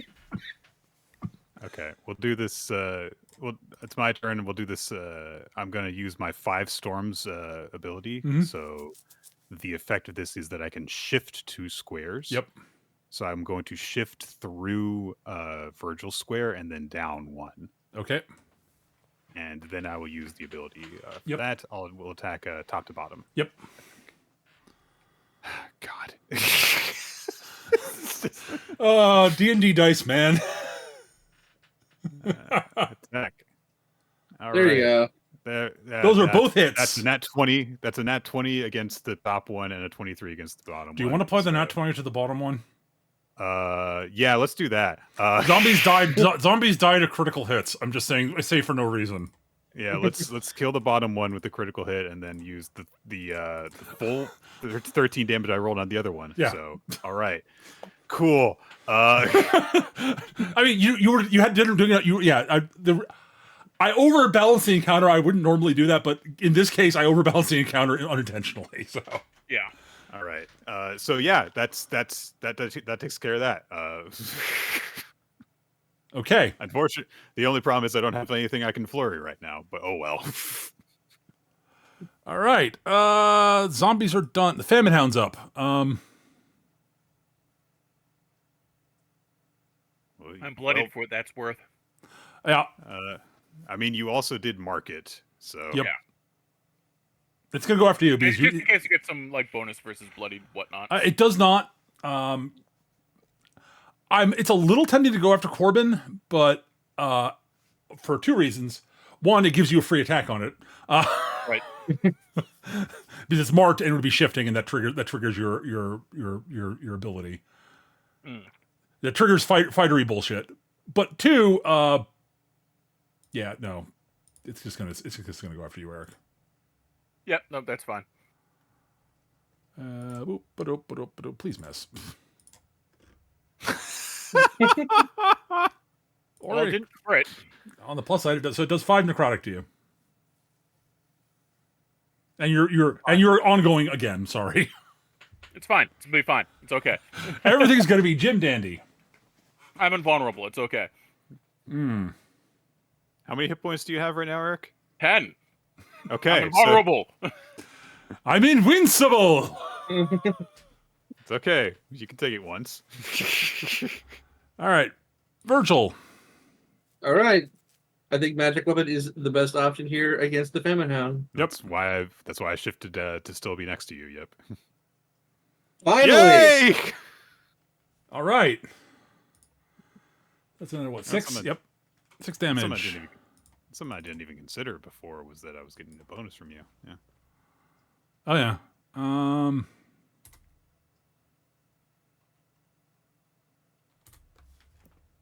Boop. Ow. On the plus side, that's the last monster here, so Yeah. Yeah. Okay. Grishnak. I'm gonna take the 5 ongoing. Yep. Fine. I'm fine. Everything's fine. worry Nothing about is it. ruined. I'm gonna brush strike again. All right. Fuck you! Fuck you! This is what if these were physical dice, you would actually just fire that die. I would eat that die. I would eat that die so to go through my entire dice track and end up with the rest of the shit. My God. Back-to-back snake eyes. I'm so sorry, Eric. Oh. All right, it's okay. I'm fine. I'm fine. Oh, and Technically speaking, you were knocked prone by that last attack because you also used a brash Oh, strike. yeah, whatever. You stand back up. It's moot point, but It yeah. doesn't matter. It doesn't matter. Just the added insult to injury. Yeah. and I fail, so Oh I'm gonna my- fall over anyway. Awesome. Okay. All right. I'm. Fuck's sake. What has happened? Okay. I'm going to. This is so wrong. I'm going to use. I'm going to use my Steel Wind and at willpower. Yep. I can move my speed +2, so I'm going to circle around behind the thing. Yeah, you got plenty of movement to do that. Opportunity attack, and I'm going to use the attack on it. God, please.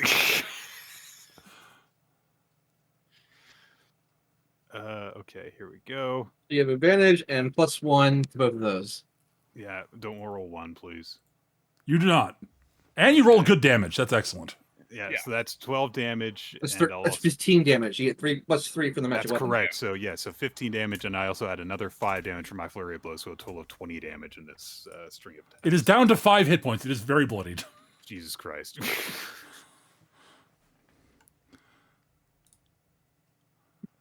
All right. The problem is it goes next. Okay, so Peter, Yeah. I've just attacked it and dealt a lot of damage to it. Yes, from it is behind. going to attack you. Eric, you get an Smart. opportunity attack. Hey, Also, it does a penalty to the attack. hey, I did it. Oh my god! It goes down. Exactly, I did it. All right. Before you take the necrotic damage, Ash, you can make a heal check against him if you're adjacent to give him another saving throw. That's fine. I'm going to take a nap. I'm trying to save you 5 hit points of damage, Eric. That's all I'm saying. All right. we got healed. Literally, this is actually legitimately an actual Hey. mechanic. This is not like me bullshitting. This is actually a 4E mechanic. Okay. Right. Yep, you get another saving throw. Oh, I need to make another roll. You have to make another roll.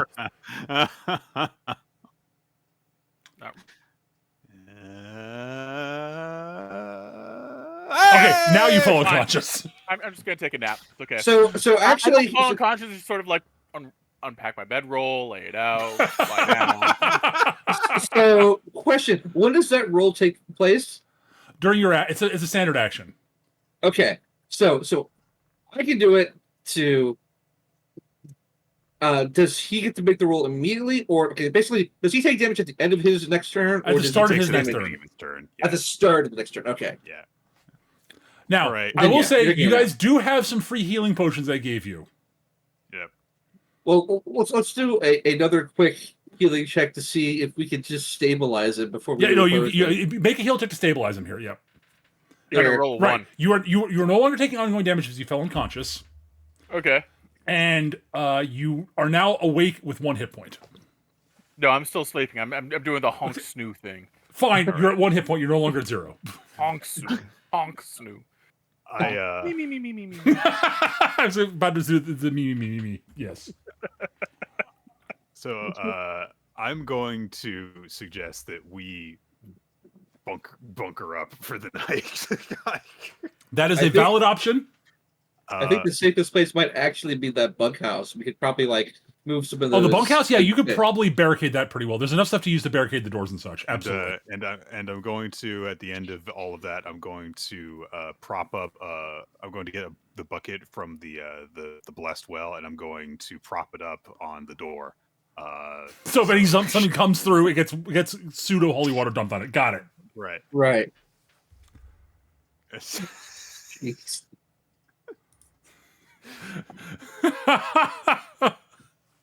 We have Oh. offended some horrible god by drinking its water, and this is the result.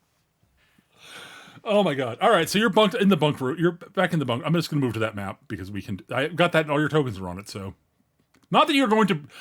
Not that you're going to be attacked. I'm actually going to say this: you're not going to be attacked in here. You should. No, we're absolutely going to be attacked right now before we have a chance to heal. Yes, because I am a vindictive and horrible game master. Yes. Because I insulted your honor in some way. Yes, yes, clearly.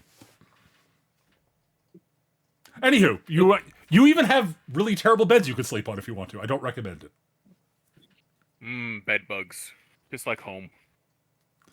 You have your own bedrolls, and it's probably more comfortable than sleeping on rotted beds that are actually those beds are probably not actually Intact. not wooden actually. Oh, cool. So instead of bed bugs, we get tetanus. Awesome. They're still intact enough that they're there's a frame there, and they aren't really mattresses per se. So, at any rate, Yeah. You bunk down for the night. Do you want to set up a watch schedule, or are you just guys going to... That would be the smart thing to do. I do think that would be the sport. I do think Virgil, who is the least hurt among everybody, could probably take the first watch. Yeah. Yeah. All right. Okay. And you are in a building. It is well. You have barricaded it fairly well, actually. All right. So, you rest up during the night. So how many shifts are you going to do? 3? I think That makes sense. All right. guess So so, I will yeah. say, Grishnak, you probably are on the last shift, so that you can get a full night's rest and wake up fully, do your shift fully Yeah. healed, and That not be makes at sense to 1. me. Sure. Yeah. Right. All right. So on the first shift, so it's gonna be Ash, then Nick, then Eric. All right. Virgil, on your first shift, I would like you to give me a perception check. All right. I can do that. Go down to perception. Now you're gonna get some information of okay, fair enough. You're gonna get what's based on what you get for your passive, basically. All right.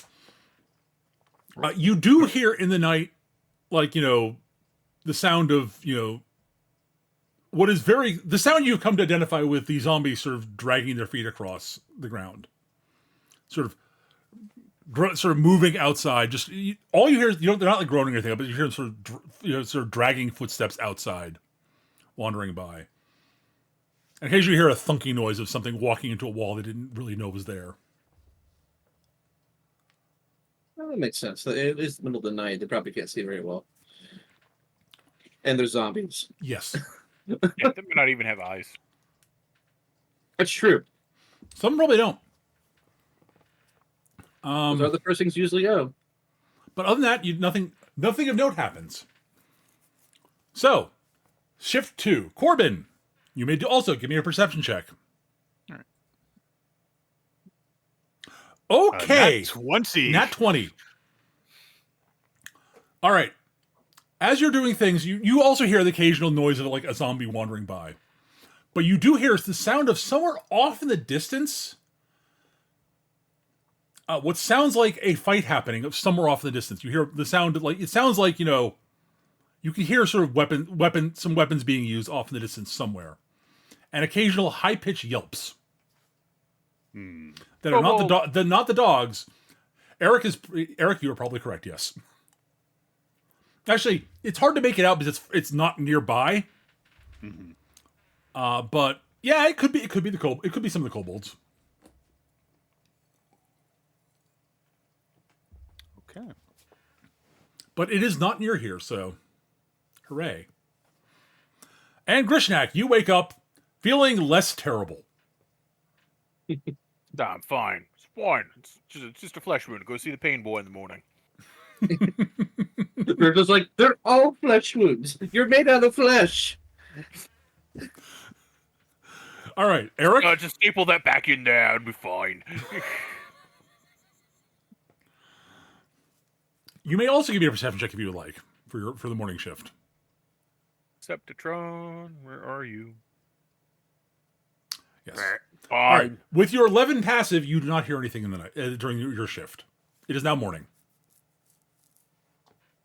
All right. So I get You are my now 2 freeze. you get your 2 you get your 2 free infusions. You're all feeling you're all feeling like you're back at full hit points. Hooray. Huzzah. All right. So This is a different token than the one we had in that fight. yes. Basically, when you update your stats, it updates it on the character sheet. And when you drag it out, it's whatever is current for the character sheet. Oh. But once the token's on a map, it doesn't auto adjust to the other ones for some reason. I like this token better than the other one. Oh yeah, you've got a different token for that. That's interesting. Yeah. Huh. How do I fix that? Oh, is that the token? I think I sent you that token, and you did you not? Oh, I bet. Let me take a look here. Hang on. 1 second. Yeah, I've got the same. I think it's based on the same image, but Oh no, I know what I did. Yeah, I'll see if I can find it later. We'll do that. We'll do that not during the session, but I know how to fix All it. right. All right. Let us. All right. So let's move back to the overall map. All right. So just so Corbin, I will say that the noise you heard from that in the night sounded like it was off to the northeast somewhere. Okay. Yeah, Just so you know. I will just fully bring that up to people as we're getting ready in the morning. It All right. sounds like some other people were checking out the place, ran into some of them some of them zombies somewhere up north of here. I'd say. Well, Virgil is check it out. Virgil's very like, oh great, more dead people. I mean, yeah. Best thing what could have happened is they killed each other and we get to loot their stuff. Except if they're zombies, then they're. Never mind. Let's go do it. Oh, if they're zombies and they're dead. If they're not zombies and they're dead, it's they're all dead. It's fine. All right. So you want to go up to the northeast? Yeah. All right. So when you've cut, basically you get up, you find the results of the battle up here on the map. So in that area there, there are several dead zombies and some dead kobolds.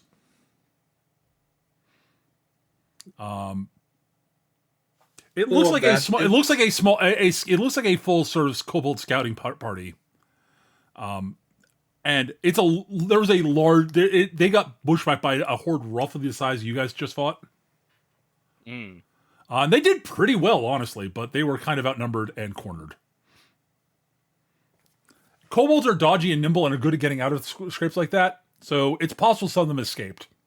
But there's a good 5 or 6 dead kobolds here. Yep. Very sad. Let's see what you got. All right. Mostly they've got bits and bobs. They've got okay equipment. It's all scaled for kobolds though, so. Ooh, buttons. Great if you're, a 4'10" rat guy, but probably not good if you're an orc. No. I mean, yeah, honestly, a kobold short sword, you could use it as a short sword or a butter knife. I mean, not quite that bad. What's most important is that their shirts make excellent socks. One thing of note, actually. Wear them like socks. All right. So, the kobolds, they have a small amount of gear that you could probably take along with you and sell later if you really wanted to if you could find somewhere to sell it.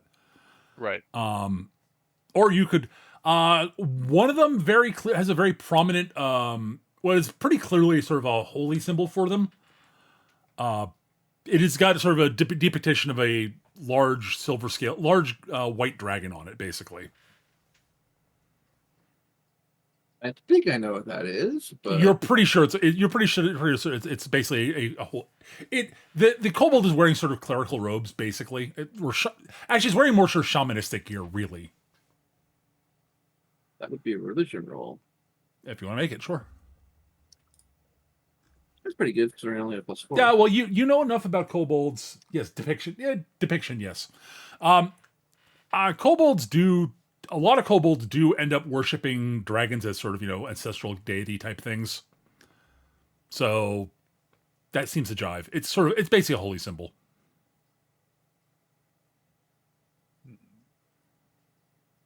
It's made of sort of fairly. It's not making any particularly valuable metal, but it's got a nice white enameling job on the dragon head on it. I was gonna say, is it like a silver symbol? Like, oh, that would be actually useful. But no, it's a white dragon. Yeah, unfortunately, Virgil is not of the space, so that holy symbol is not going to be helpful for him. Yeah. It doesn't sound like there's too much very good loot here, so. Not really. I mean, they've got some if you need to restock on crossbow bolts or want to grab a couple spare short swords, that's fine. Does it look like the also actually this is.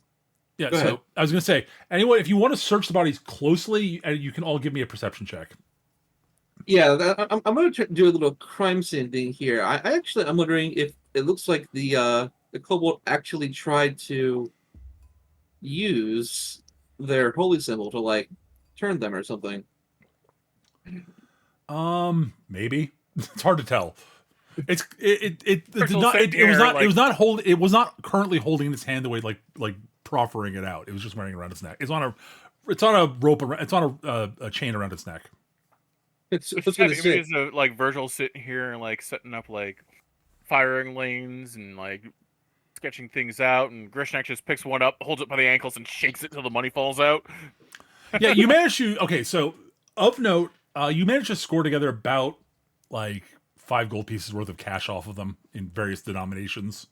Hey, that's 5 more gold pieces than we had. You are correct. That is accurate.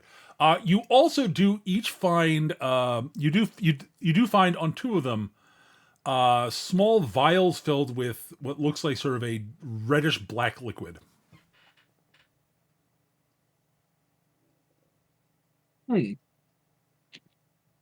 Okay, one moment. Let's do an Arcana to see if those Sure. be identified. Absolutely. Oh yeah. Oh yeah. No, it's a pair of regular old healing potions. Awesome. So you have those in addition to any of the ones you took from your friend, whom I forgot his name all of a sudden. Because I forgot to open my notes. I'm dumb. I knew I forgot Right, something. the gnome. Yes, the gnome artificer whom That would be Hobart Glenroot. yes.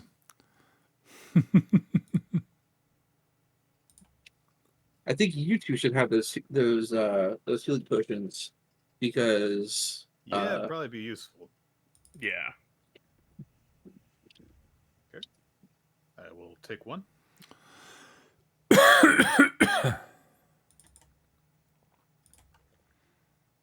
Yes, Pobar Glimmerroot. Yes.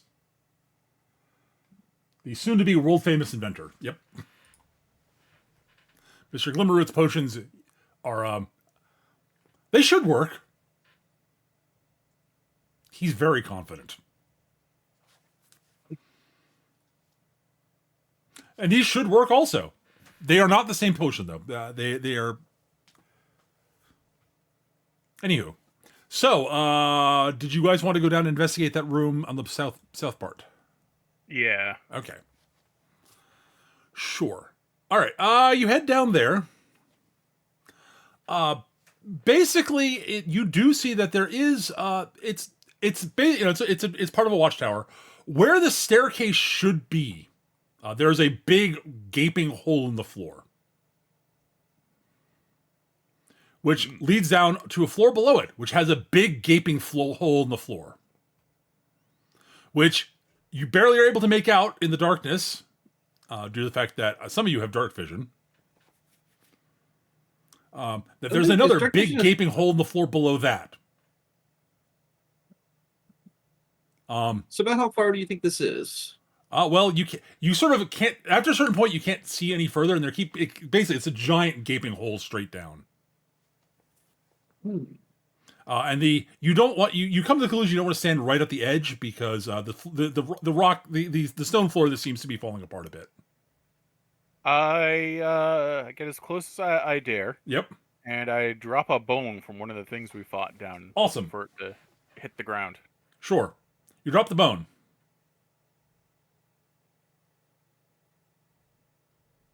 Oh, that's not good. I think we found the way into the labyrinth. Well, you found a way in. Not a very safe way in.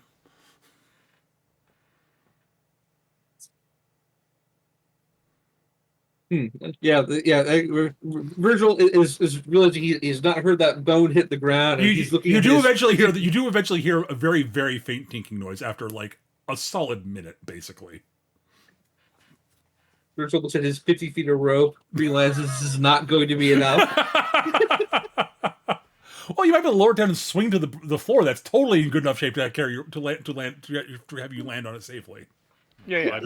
Well, I don't have 3E slow fall monk. No, you do not. Mechanics, so that was my main idea. So you could try to go down that way if you want to.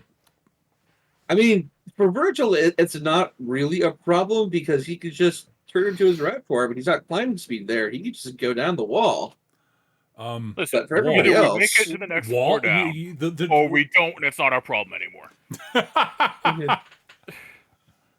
You could explode the rest of the place though if you want to. yeah, that seems like a better idea. But if you want to try lowering down, you are more than welcome to do so. There, you all have rope on you. You could tie all your rope together and create a rope thing to climb down if you'd like.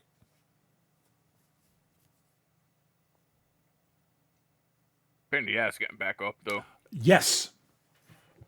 Stairs are definitely better. Yeah, this seems like a poor tactical decision considering we know that the kobolds have sent 2 waves in here. They'll probably send more in, and they could just cut the rope. What? No, they would never do that. Oh, there's somebody else here cut the rope. That would be unsportsmanlike. Yes, and kobolds are notorious for being sportsmanlike. How very kobold of them. I give you my word of honor as a ninja.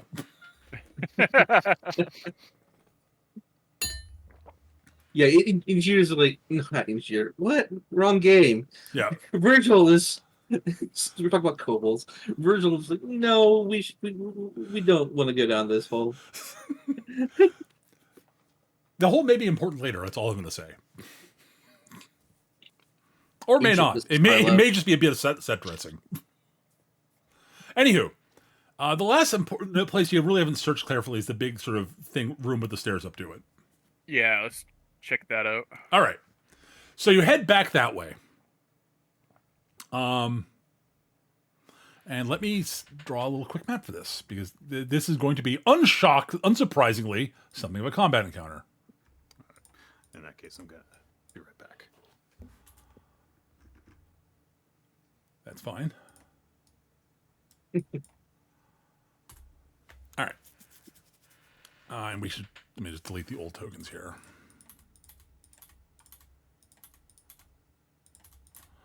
Might as well use the same map. Like, Yeah. all right. Hole in the floor is revealed ancient missile silo.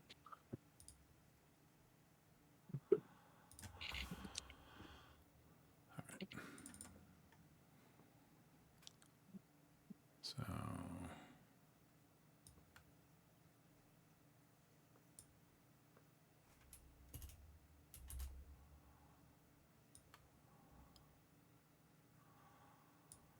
all right. And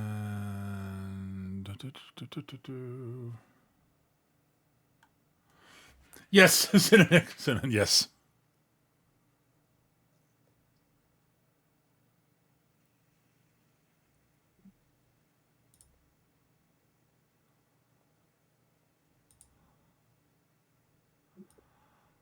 Nope. This is a game of imagination. All we need is a square. It takes place in the theater of the mind. Just thinking back to the CD they gave with the red box D&D thing. Mm. That had a whole bunch of stuff you could use for your encounters. And I'm like, oh, this is kind of neat, because immediately through.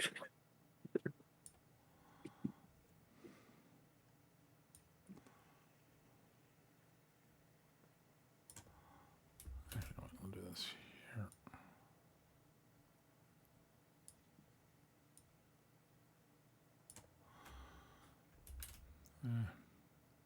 There.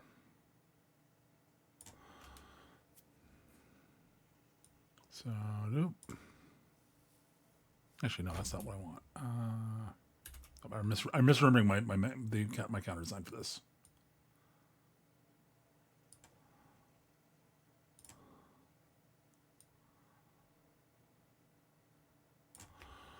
All right. And yeah. Okay. You should probably reset your hit points on your tokens also when you get a chance. Right? Let me do that. I'm still in the. I've not moved you over here yet. That's why. Oh, okay. Okay.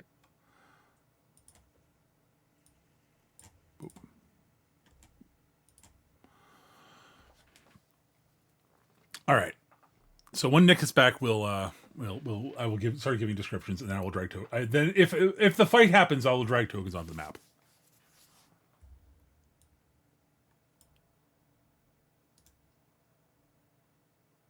I will see if I can actually find that set I had.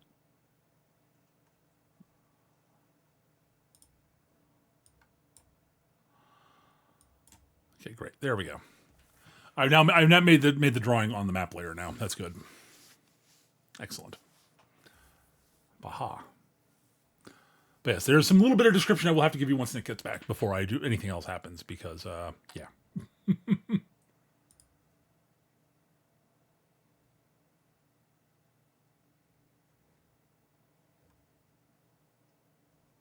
me double check my notes on this encounter.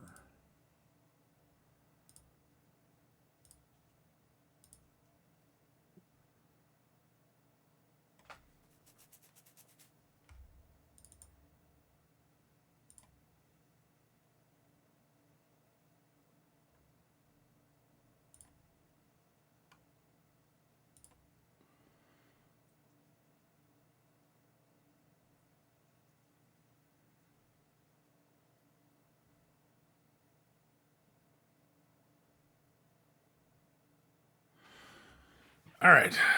Yes. Aha! I have a plan. Is it a good plan? Are my plans ever good? Good point. I mean, they often are, honestly, but yeah. I have plans for this encounter, so hopefully this does not murder you. We did all right last. It wasn't like it was tough, but we got through.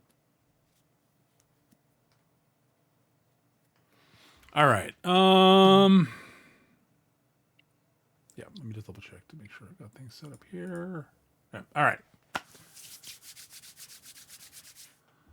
I'm ready whenever everybody else is ready. Yep. As soon as Nick returns. Yes. Bargle. So, yes. Let me just reset your... I should be able to do this, actually.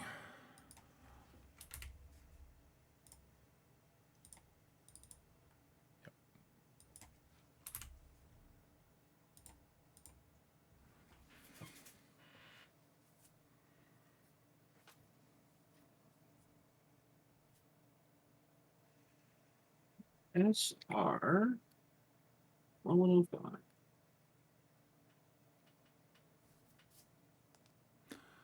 All right. Doop-a-doop-doop-doop-doop-doop-doop-doo.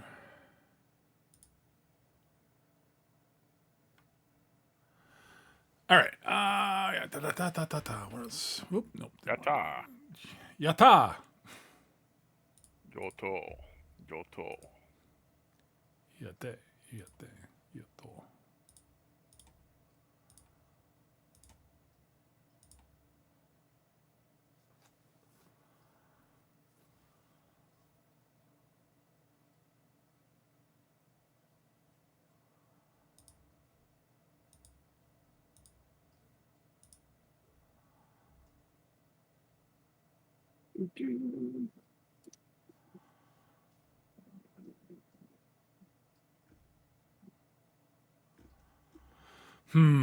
All right, let's see.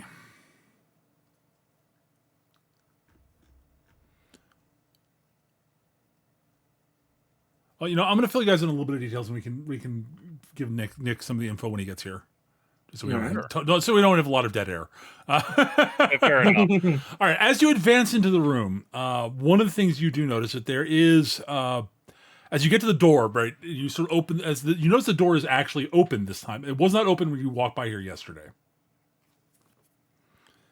When you went up to investigate the kobolds, you didn't really look at the door here. When you come back down, actually, basically when you come back up here, you realize that, someone must have opened the door at some point during the evening. And you do see, just inside the door, a few very dead-looking kobolds.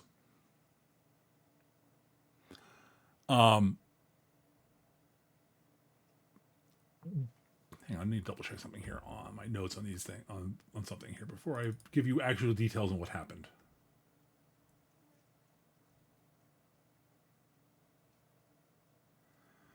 All right. Yes. Of note about the kobolds is that they do seem to be badly sort of lacerated, but you're not sure by what. Okay. Like a lot of very small blades, basically. Like a lot. Mm. And it's sort of like lots of sort of cuts all over them, basically. Lots of small. They also have lots of small nicks and cuts all over them. Which is a little, you're not sure what would do that. Like, honestly. Fucking fairies. I mean, sure. Technically possible, I guess. The other thing you do note about the room is there's a as sort of light sort of shines in. There's a sort of almost like a large number of like reflected, almost like rainbows, sort of all over the walls. As light sort of comes in, shining into the room, and glints through and off of a bunch of scattered shards of crystal all over the floor. And it's creating sort of a pattern of light sort of bouncing off the walls and such. And you also notice there are a few sort of what looks sort of like sort of. The other important note is that there are. Let me think. What else do I need to mention? There are other few sort of like seemingly dead bodies in the room that are just sort of look like they've been here a while. Okay. Other than that, I'm trying to think if there's anything. Oh, right, yes. Also, over by this, so basically at the back of the room, there's what looks like almost like an altar, almost. Mm-hmm. Nick, you're back. I am. Excellent. Did you catch the detail about the kobolds? I did not catch the detail about the kobolds. I came in when you were describing the rainbow prismatic. Right. light Okay. thing. So there are a pair of dead kobolds that look. So when you got to the door, it was already open, and just inside the door, there are a couple of kobolds that are dead. It looks like they were running out of the room when they died. I see. They look like they were killed by what looks like a lot of small blades that attacked them from all directions. They're all got lots of little nicks and cuts all over them. Okay. And I mentioned, so that's one thing you do note. There's a bunch of shards of crystal over the floor, beams of light. So the light that hits them from outside to the cracks in the walls causes like sort of rainbow effects across the room here and there. And there's a big sort of altar-y thing at the back here, vaguely altar-y like, with a couple stairs up to it. And on the thing above it, you notice there's sort of a column of sort of vaguely orangish light going up. Okay. So, kobolds were trying to flee the room, got attacked by a bunch of blades of some kind from all directions. Yes. That's what it looks like, at least. Is there anything on the walls that looks like noteworthy? They're definitely ruined tapestries and such, and it looks like there's some sort of. It looks like that the two walls on either side definitely had some sort of mural pattern on them, but it is badly faded and cracked into basically. You can't really tell what it looks like anymore. Like, it's clear there was something painted on the walls here, but it has been so long that it is faded and chipped and broken off the walls that you really can't tell what it is anymore. Okay. So we only see the couple of dead kobolds in this room. We don't see any. You also notice a few dead bodies, sort of scattered in the room, various places, in various states of decay, basically, and a few orbs of sort of floating blue light that just sort of bob up and down, sort of over here and over here. That's the other thing. That's the other important thing to note that I didn't. There's sort of. It looks like almost like sort of there's sort of like glowing sort of balls of. Translucent balls of light. They're not really. They don't look really like fully solid. Kind of will-o'-the-wispy, but not exactly. And they're blue. And as you advance further into the room, things happen. I'm assuming you're going to advance further into the room. Oh yeah. All right, let's move forward. Very cautiously, but yes. Oh, I assume you're not moving like fast. It's not going to do nothing to me. Right. All right. So two things happen. Of note, the orbs of light sort of flash brighter, and the crystals start streaming in towards themselves and rise up out of the ground into a vaguely humanoid figure, a very large one. Also, the doors behind you slam shut. Okay. And now I'm going to drag some tokens onto the map. We're about to get young Sherlock Holmes.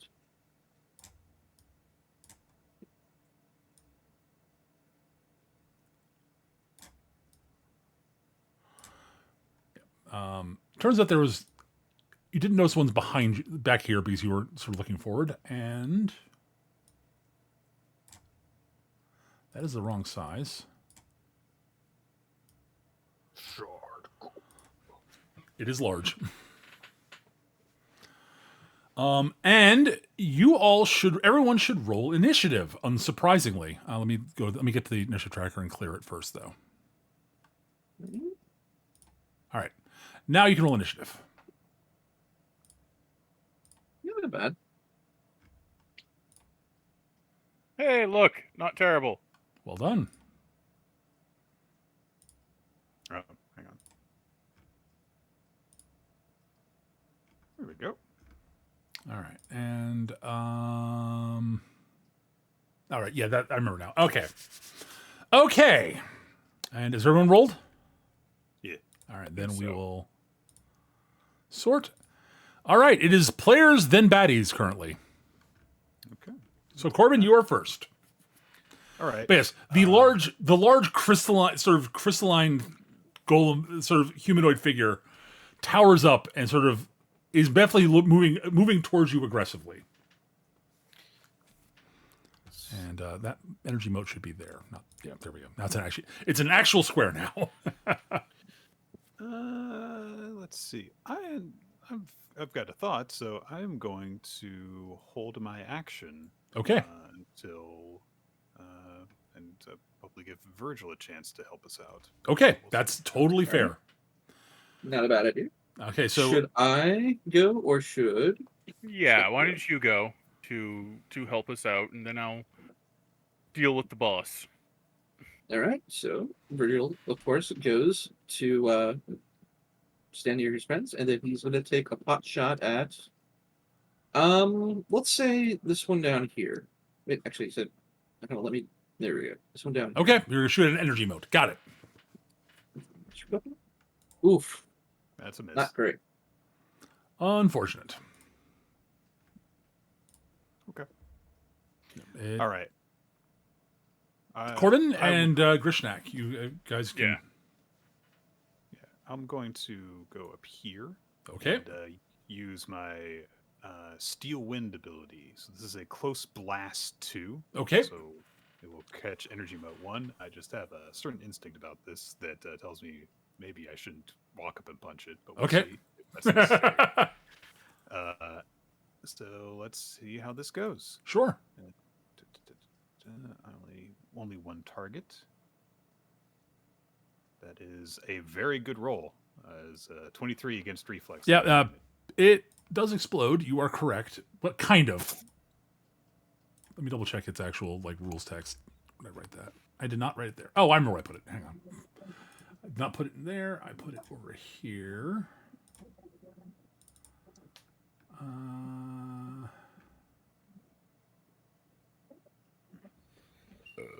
Oh God. Okay. It does explode, and yes. All right. Close burst. How big? Jesus, 5? Why? Wow. That's everybody. That's It doesn't absurd. auto do damage. Okay. On the plus side. This- Hang on. Did So I much for actually? my poking it Your with the long cutting stick plan. here. Yeah. Your cutting plan was a good one. It just I did not realize. Yep, there we go. Yep. This is kinetic burst. Against all 3 of you. I'm going to roll 3 of them. 1, 2, 3. Why is everything attack reflex? I don't know. Also, they rolled very well. Okay. Well, if that first roll is against me, It is. will miss me. So, Yeah. It is. so I'm sorry, everybody. You each take 3 radiant damage. On the plus side, the golem is not the shard golem is not in the AOE and Yeah. injured, I see. Okay. but is now dead. Explode. Poof. All right, Grishnak, you're up. Charge. Yeah, I kind of figured that was going to happen. Field bash. That should hit. That's a miss. That's a miss. I'm sorry. Boo. Also, you notice it's got a spooky, unnatural aura about it. That's never stopped me before. Can only target one creature at a time, or a one size or so. Okay, so everything that's flanking. Everyone is adjacent to it takes -1 penalty to attack rolls. Oh, I should get a pike or halberd or something. Poke it from a distance. That would Good work. lord, you would have spiked chain. Mm. All right. That is it for you guys. The shard golem goes.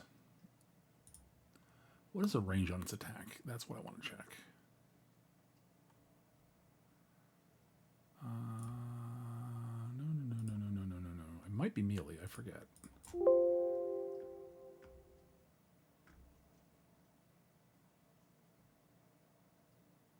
All right. Since you are adjacent to it, Eric, it will not, in fact, use its ranged attack. It's going to just punch you. Punch me. Is this going to attack my reflex as well? No, this is actually against armor class. Oh, wow, a novelty! Hey! It misses you. It swings forward, and you just sort of casually bat the punch aside with your shield. You do notice its fists look kind of sharp and bladey. I mean, It's got lots of little shards. It's made up of a lot of little yeah. shards of crystal, so. Yeah.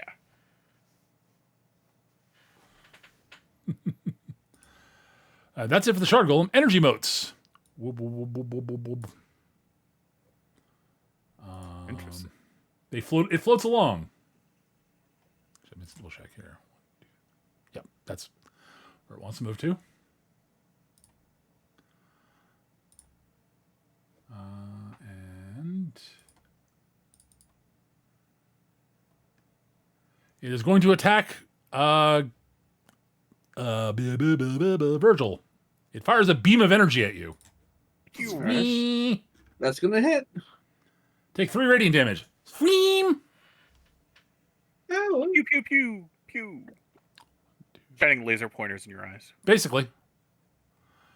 Second verse, this time on Corbin. Okay.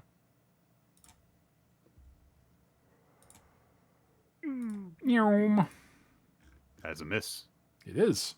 It's almost like you have good reflex or something. It's okay.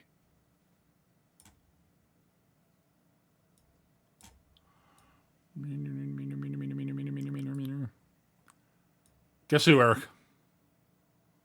Virgil again? No. Freem. It misses your reflex. Unless your reflex is single digit, Eric. Not quite that bad. No. So the beam of light misses you. Yeah. Freem. Maybe in real life it's single digits, but not in the D&D. Right. All right, that is it for the baddies. Corbin, you're up. Yeah.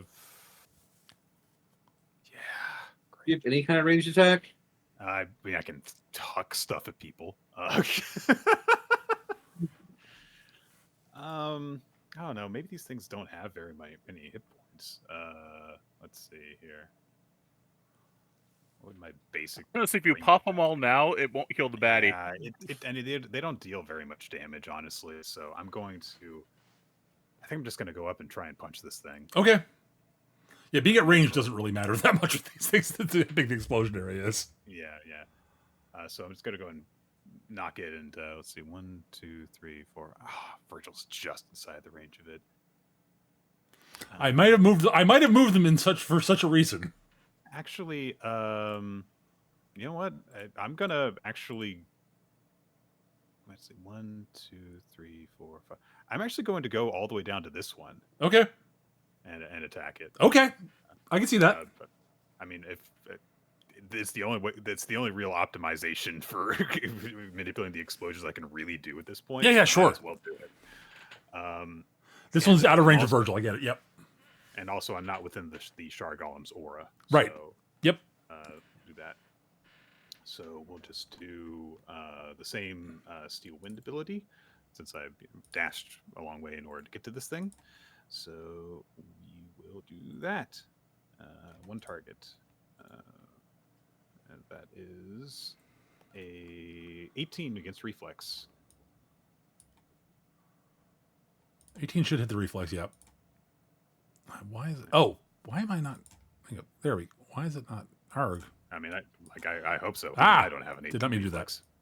All right. No, yes, it will definitely hit. Did I not copy the? I did. Oh, that's why. Boop. There we go. Yeah, its reflex is 14. Yeah, that. Yeah. Okay. Oh, wrong thing. Boop. Come here, you. Interface. Not used. Yep, there we go. All right, and now it's dead. I just unmarked it because I'm stupid. Whoops. It does not come back to life. I promise. I didn't punch it that hard. No. All right. Explosion. Kinetic burst on Eric and Nick. Eric first, then Nick. So Hey, Eric, I missed think.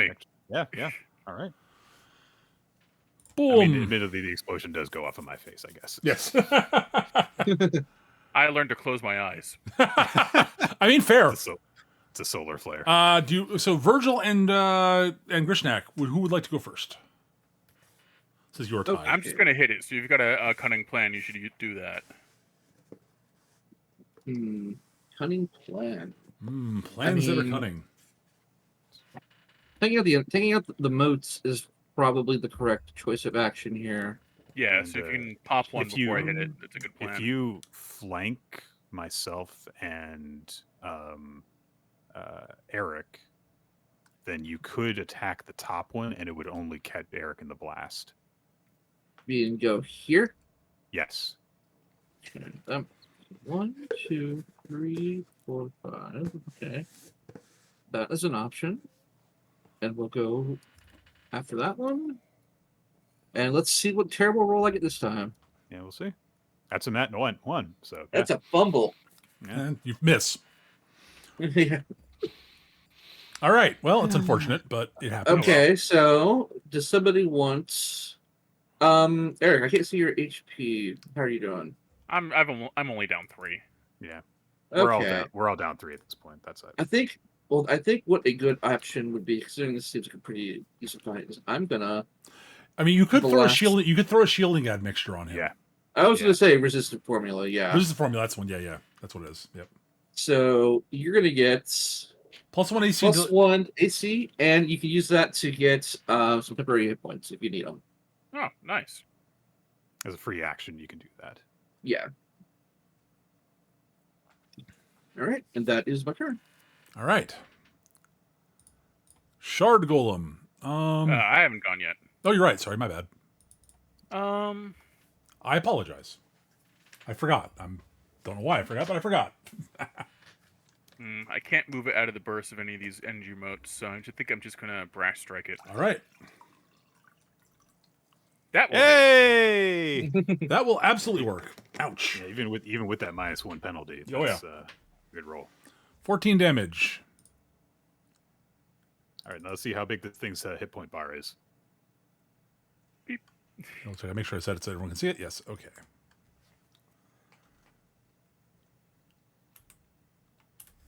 It moved a pixel. We're screwed. Oh, okay. That's that's about what I was expecting.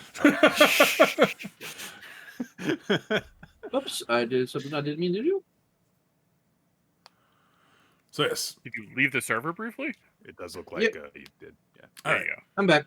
All right. Hey, So Ginger. your axe slams into it and chips some crystals off, and it does some. You've done some physical damage to it. You break some crystals. Huzzah! Yeah, take that. All right. The Big shard shiny golem. git.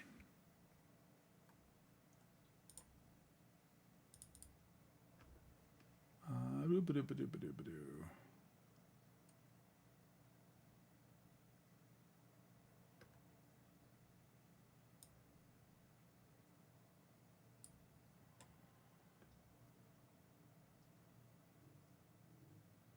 All right.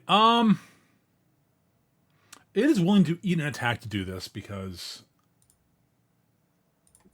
sure, why not? Oh, it could do that. Yeah, it's going to do this. All right. As its minor action, now that there's a bunch of you close to it, Yep. Oh no. it will use Chaos Pulse. Chaos Pulse! Yes. Oh no, it's made of Chaos Emeralds.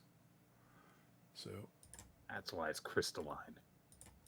Oof. No, that's bad. so that is so. Yeah, it's going to be. It's going after Eric. Well, I'm going to roll for Eric, Ash, and then Nick. Got it. And you will all take the first damage roll 5. I didn't cut it as it's a multi attack thing. That was my bad. I forgot to do that. Got it. Well, 21 hits me. Yeah. Ooh.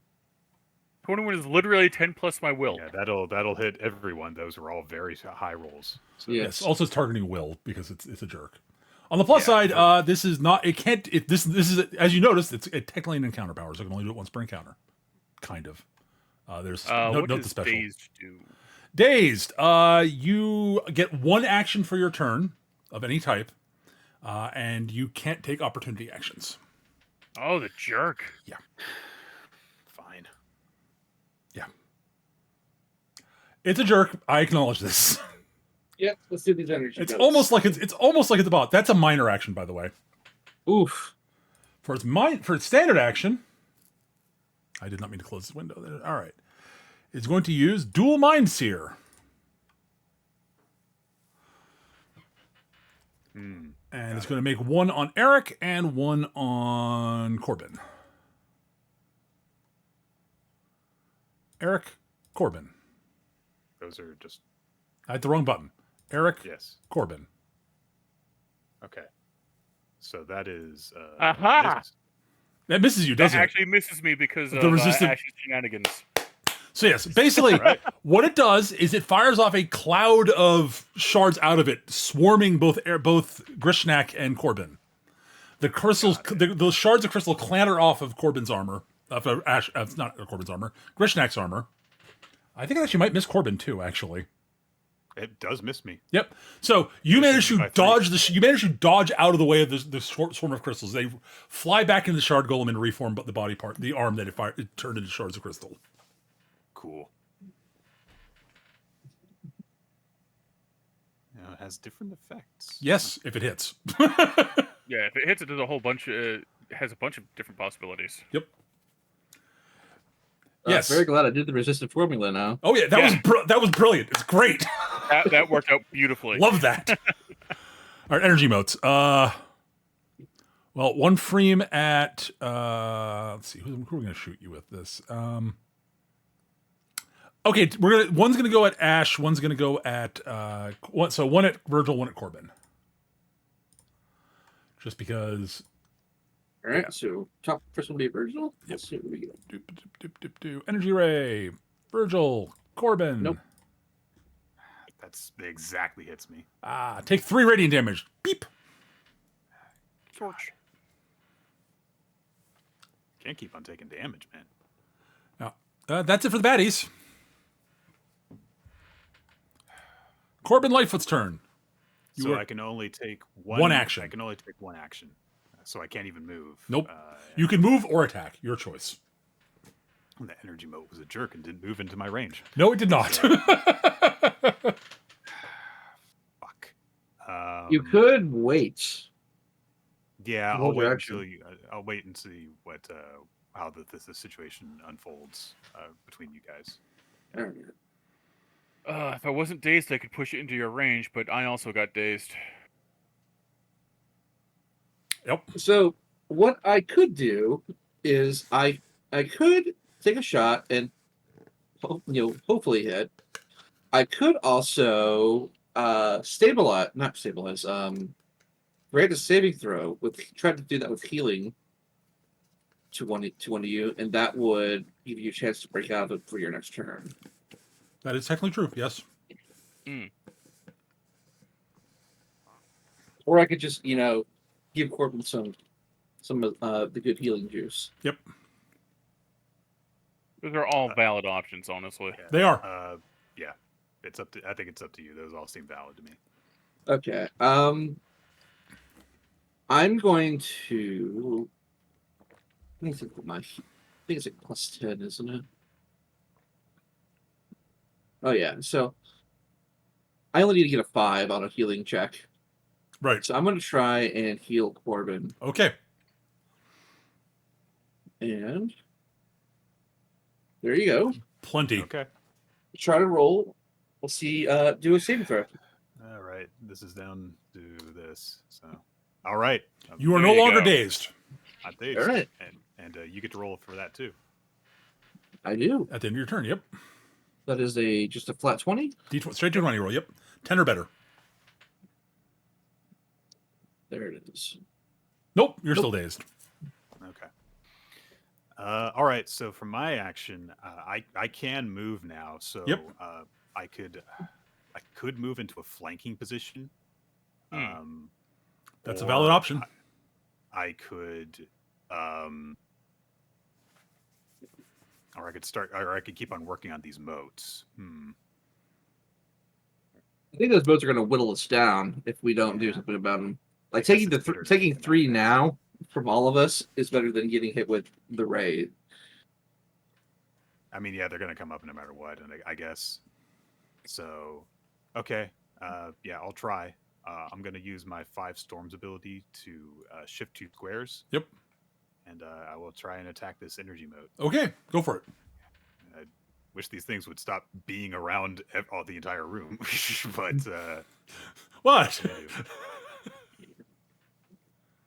All right. So only one target. Yep. Oh yeah, that's There you awesome. go. Okay. Well, it explodes. It does. Actually, did you crit that? I crit it. Oh, it does not explode. Oh, Oh. sweet. There you go. You All right, you yeah. basically managed to when you punch into it, you manage to grab. You notice that there's a small crystalline core in there that you grab and crack, and contain the explosion. You don't take any damage. You like did a Mortal Kombat move. and Yes, took out basically, first. yes. All right. So I did move, and I took an action. Yep. And I took an attack. So that's my turn. Yep. All right. Okay, Grishnak, what's up? I think I'm going to. Hate to say it, but Brash Strike is the way to go. Okay. It misses. It does, unfortunately. But then I do my thing. Yep. That's not the thing. Nope, that's not the Good thing. thing, because that was an even worse roll. You are no There we longer go. dazed. I am no longer Hooray! That's not so bad on that. All right. All right. It is Shard Golem. It is Shard Golem's turn. Well, you did mark it. Yep. So it is just going to try to punch it. Debating what's it going to do. Will it eat the attack? Sure, it's going to eat. It'll eat the opportunity attack. It is simply going to try to use the its range attack on you. The Mind Sear. Mind Searing thing Strike on you, Grishnak. It's a Okay. good thing that you got free of that daze, because now you get the opportunity Yep. attack. So you can take your Yeah. opportunity attack now if you'd like. I will. Okay. Well, that That will hits. absolutely hit. Take another 10, you jerk. Yeah, I will. Let me just move this thing so I can actually. There we go.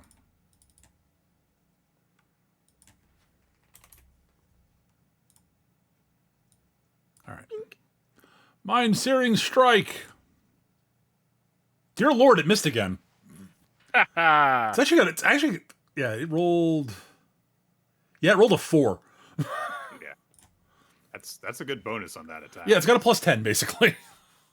So that's better than 50% chance it'll hit you. Mm-hmm. Yeah. Yeah. All right, Shard Golem's done. The formula is paying It's dividends. exactly a 50% chance it'll hit me because I've got Ash's who's it on This me. is the bumping me formula. to 20. Yeah. All right, Moat turn. Whoa.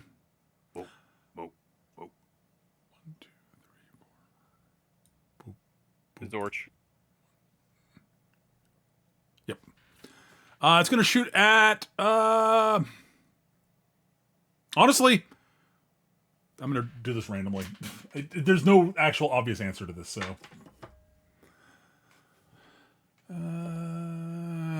It's going after Virgil, says the D6. All right.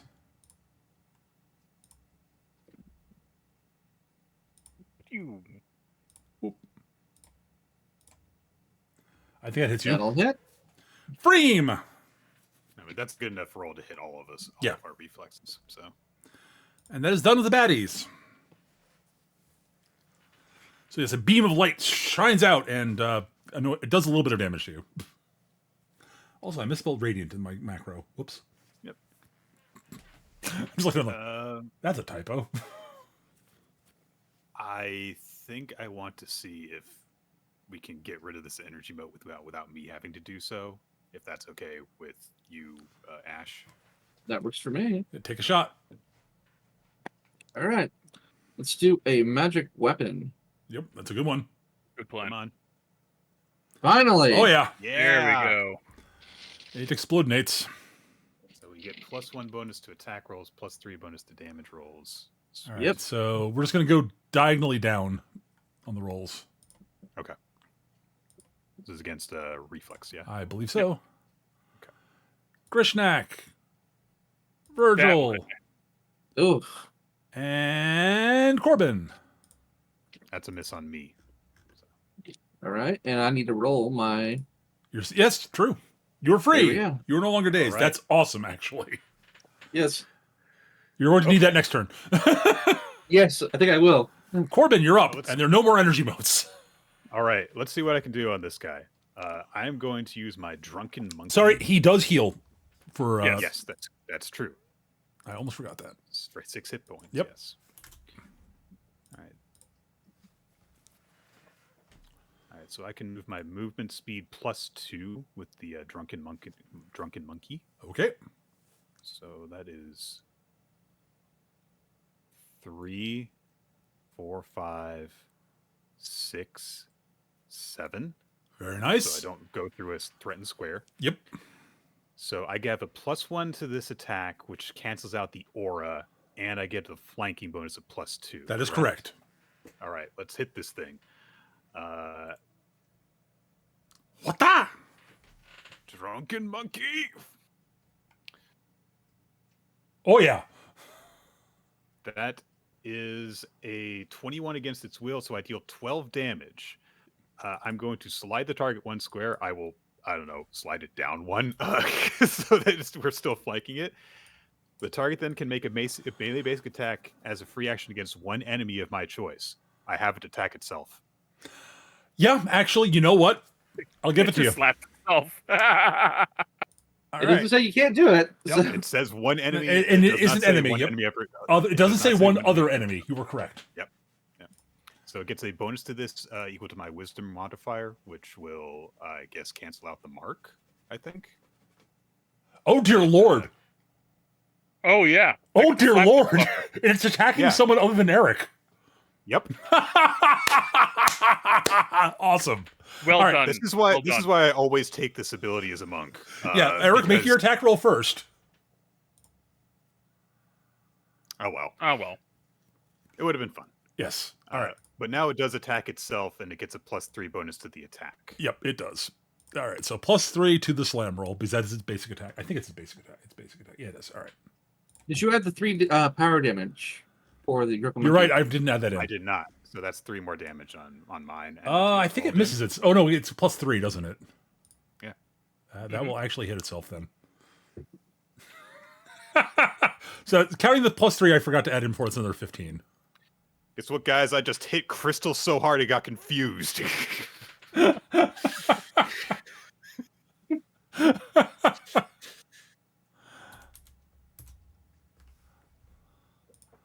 That Almost is, blooded. It's not quite That is- blooded yet. No. I mean, that is my one good ability to attack a single target. So, Nice. All right, Virgil already went, I think. Yes, so it is. Yes. It is Grishnak. All right. No, Um, Virgil did not go yet. yes, you did. Yeah, did you pop did. the energy mote? You Oh, did the right, math. I did. I let you. I- yeah. Let me I go wanted first. to That's match. right. Yeah. We're gonna. Strike's been working really well. Let's do it again. And you get flanking for this, so that's not going to do it though. That's not gonna do it. Nope. It's a shame. All right. That is a Crystal Golem's turn. Mm-hmm. Oh, I forgot to roll. I need to roll something for it. To recharge, yeah. Yep, D6. It recharges. Oh well. Yep. So it will again eat the attack. Since now Grishnak's opportunity action has recharged since he's now taken his action.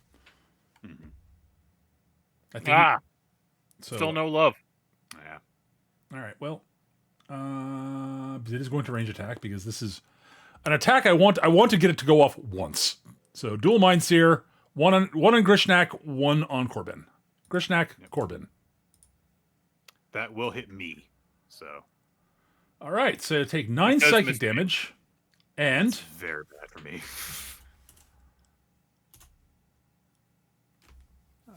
you're immobilized until the end of your next turn.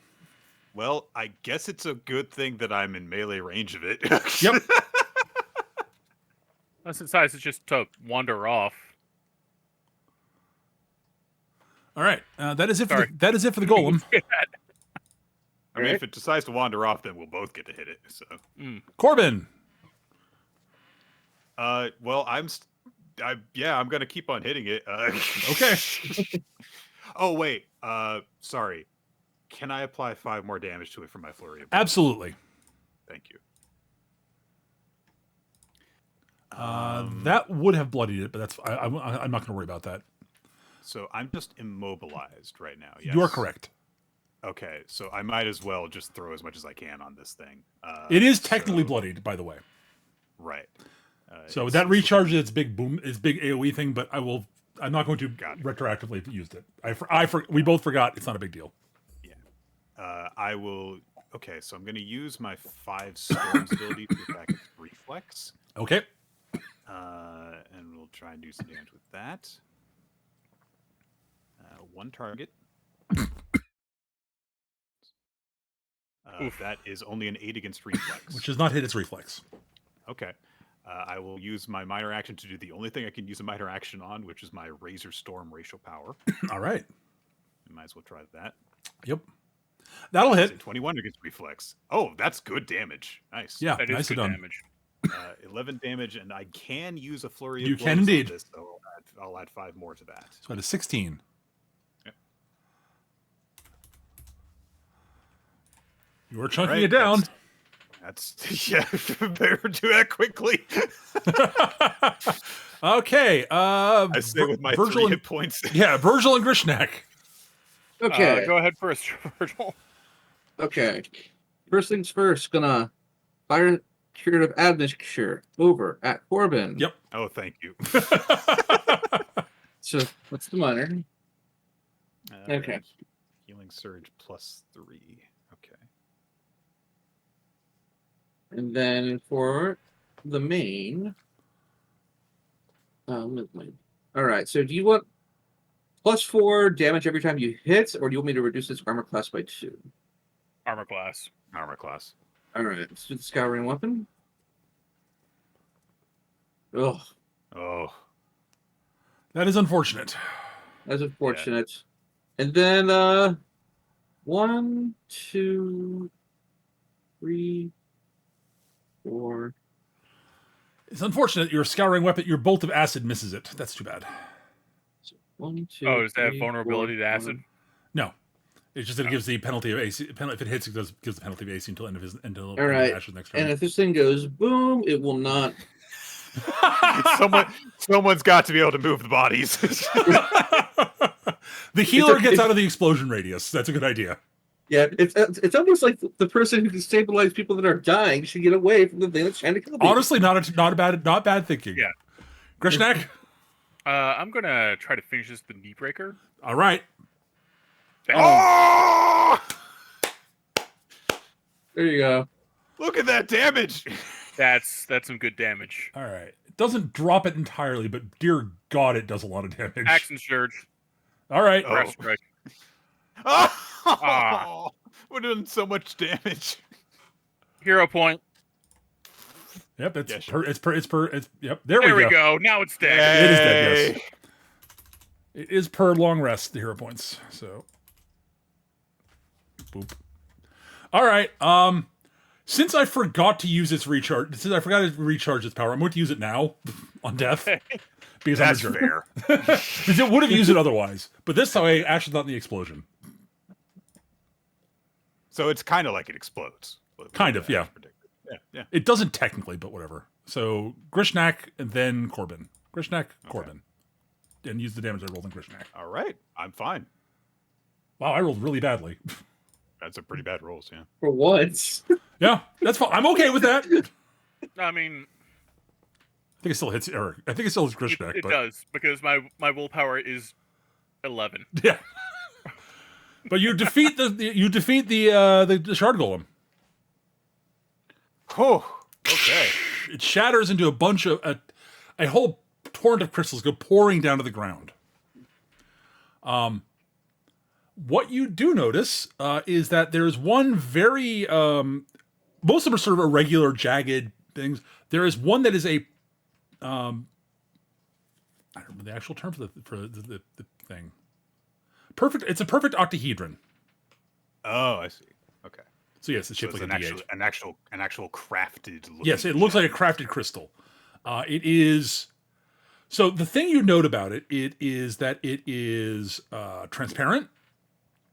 So it is largely transparent. It's almost sort of between transparent and translucent. You can see through it, but it's not like perfectly clear. It's sort of cloudy. Right. The thing about it is, so it's basically just pure clear crystal, except that it's got this sort of cloudiness in the middle of it that is. You notice eventually that it's not sort of just sort of diffusing; it's sort of almost moving within it, and it keeps changing colors. This is worth money. I put it That, in my pocket. Well, that looks quite pretty. Well, all right. It is not want really. By the way, it is not really pocket size. I wasn't. It is roughly the size of like a cantaloupe, basically. Oh, so it's worth a lot of money. Potentially. Or it's very important for reasons that are not money. Also potentially. well, let's say Bert looks a peep at it and does a Arcana to see if he recognizes what exactly anything Sure. is. Go for it. While Grishnak is desperately trying to stuff it in his pocket. Yeah. Doesn't fit. All right. 12. Well, it is definitely magical. But it is not a magic you recognize. Actually, that's not entirely accurate. There is elements of it that seem to be like it is tied. Okay, three things, technically. Point the first. It is definitely there is definitely something about it that is. It is very clearly. It's an older magic. So there's. I try to figure out how to phrase this. Okay, so it is. I'm trying to remember the term. It is basically sort of. It looks like it's. You can definitely tell that it is linked to the top. So that it seems to be. There seems to be sort of some sort of link between it and the sort of glowing circle on the top of the altar. That's what I was thinking. Yeah. That's point the first. Point the second is there's basically sort of its inherent sort of magical nature to it, which is. It seems to be sort of. Almost like it's on some sort of like tied to like a ward or something like that, warding magic or something like that. It has been it has been infused with some weird sort of some unnatural otherworldly magic that you can't quite identify.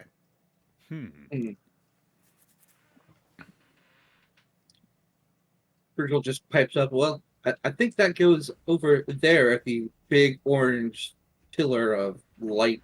Is what it was. That's what you see. Yep. So it doesn't go in the pocket?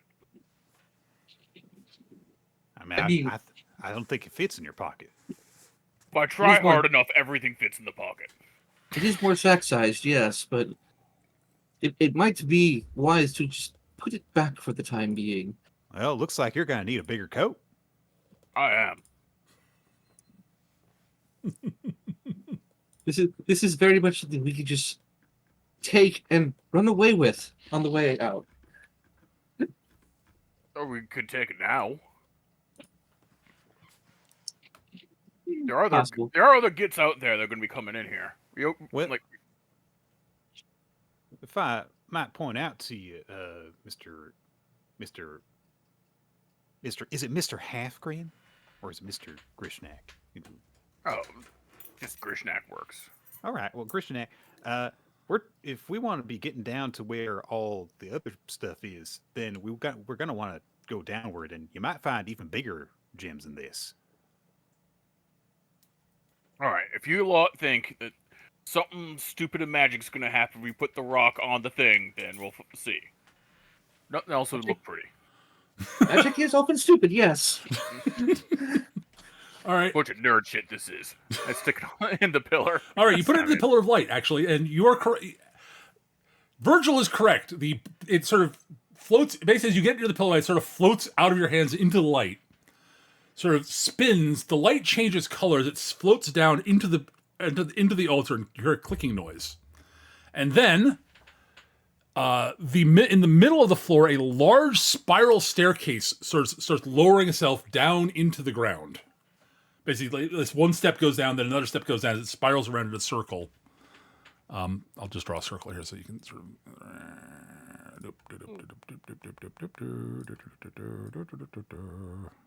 Sort of like roughly there-ish.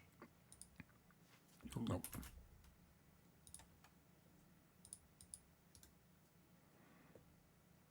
There.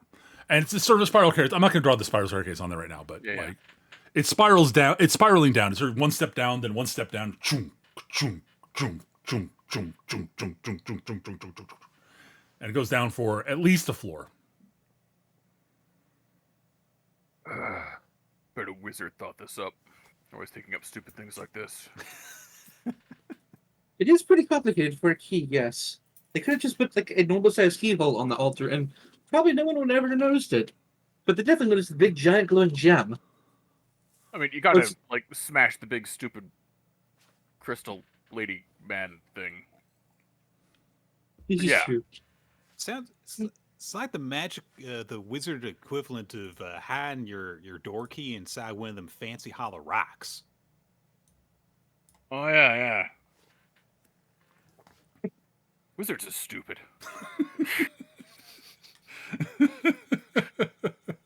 So I'm planning on playing a wizard.